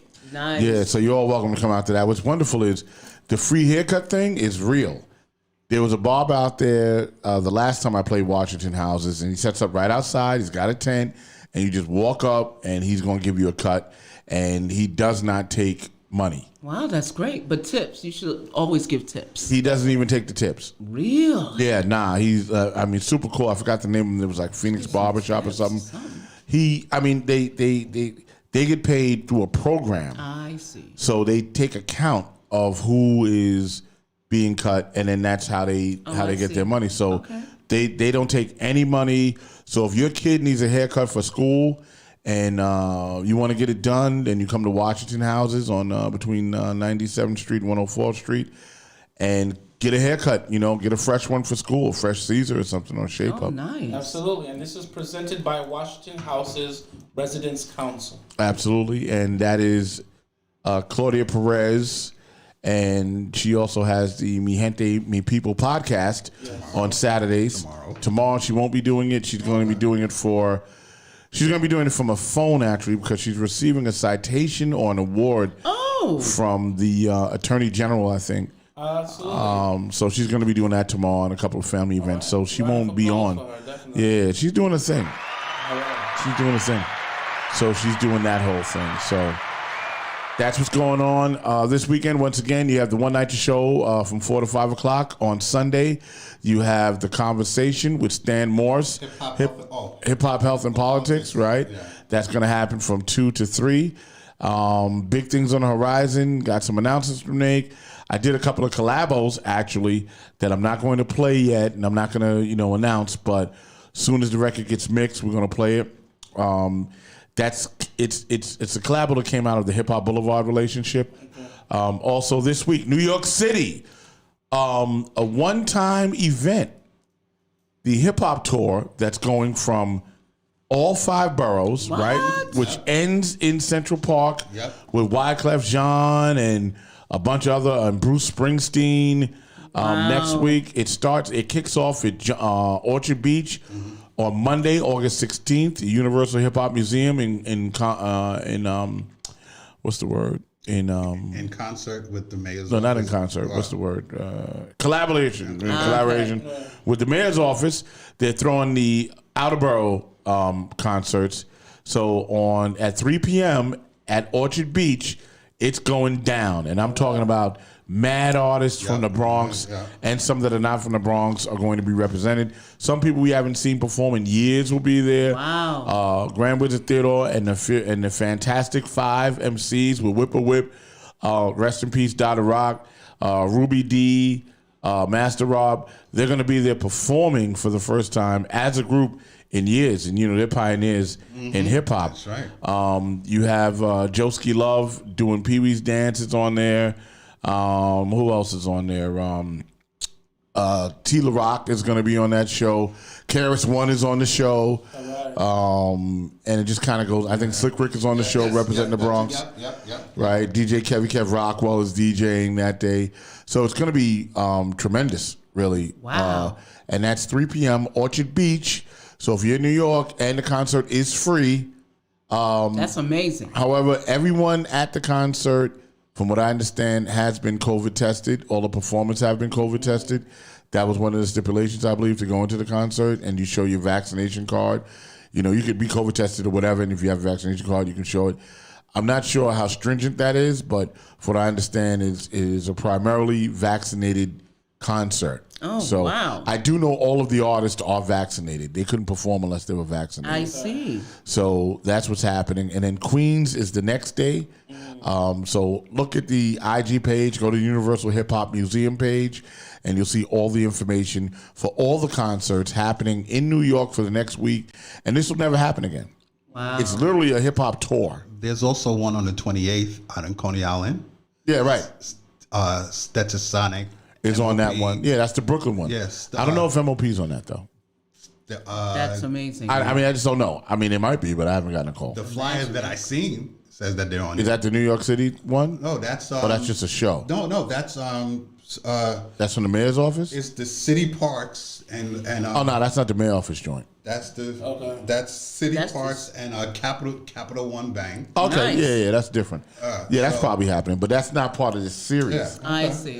Yeah, MOP and them. I guess they're gonna. Well, ladies, can I get a phone call? I'm just saying. Right. Okay, I didn't know. Right. But that's happening. See, I gotta hear about it from Gary. I'll send you the flyer, bro. Thank you. Gary's in the know. He's got people. Didn't you hear? Yes, people. I didn't know. Wow. God. Wow. Hip hop tour in New York City next weekend will be awesome. Yeah. So it's going down next week. all during the week. So make sure you guys do that. I am going to the Jones, the Orchard Beach one. I'll be there. I am not performing. I'm going to hang out and support and kind of be there and be part of this event that we probably will never see ever again. So that's going to, be the deal. Well, I got an announcement I'd like to say, Yes. for the first time ever. She's like, I'm pregnant. Oh, you hate that. Oh. No. That was scary. No, it wasn't. No, it was scary. No, you not hear that really. kind of build up and shit? You're like, I have an announcement. No, okay. So, I am part of the Food Film Festival, as you know. Yes, yeah. And normally we would do events, we would have events scheduled like at the end of the summer, but we're not doing it this year. So we're promoting some of our vendors. This weekend in Harlem, we're doing a go-go curry event. Now, normally I would volunteer. I'm not volunteering this year, but I would like to mention that there's a go-go curry event. The address is it's at 567 West 125th Street between August 15th and 16th, which is next weekend. Okay. Mm-hmm. No, the 16th is Monday. It's Monday? Yeah, Monday and Tuesday. So, it's Monday and Tuesday? Yeah. Oh, no. But, so anyway, it'll be, a lot of, Carl's Balls is the guy who's vendor, that's our vendor. He's going to be out there. He's going to be cooking his balls, takoyaki balls. All right. It's octopus. All right. And it's delicious. So, whenever you get a chance. That whole line of conversation, because It's I was a about pause? to, Was that no, pause? because I was about to say, yeah, I'm coming. Yeah, it's not for Right, men. like it was all wrong. It's not for men. It's not for no. No, it's I'm delicious. joking, I'm Delicious. Carl's Balls. So the event. What time is the event? Your Stomach Loves Us is the name of the event, and I believe it's from noon till 8. All right. Yes. So I'm gonna have to catch it before Orchard Beach. Yes. Get there by So, 12. Get some balls. Yes. Get some balls. So yeah, if you are in town or in the neighborhood, just come swing by. I'll be there. Okay, that's a bet. So listen, we're gonna punch out, guys. Enjoy your Friday. You guys online on YouTube, Twitch, and Facebook. You guys have a great time. Thank you for tuning in from around the world and around the country.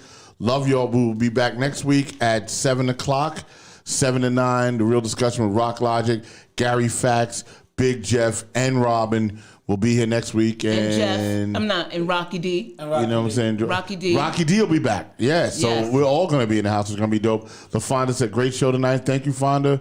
Fonda was quiet in the chat room, but she stuck with the show for the last 2 hours. And don't forget to go to YouTube, Groovy Track, subscribe to the page. Yeah.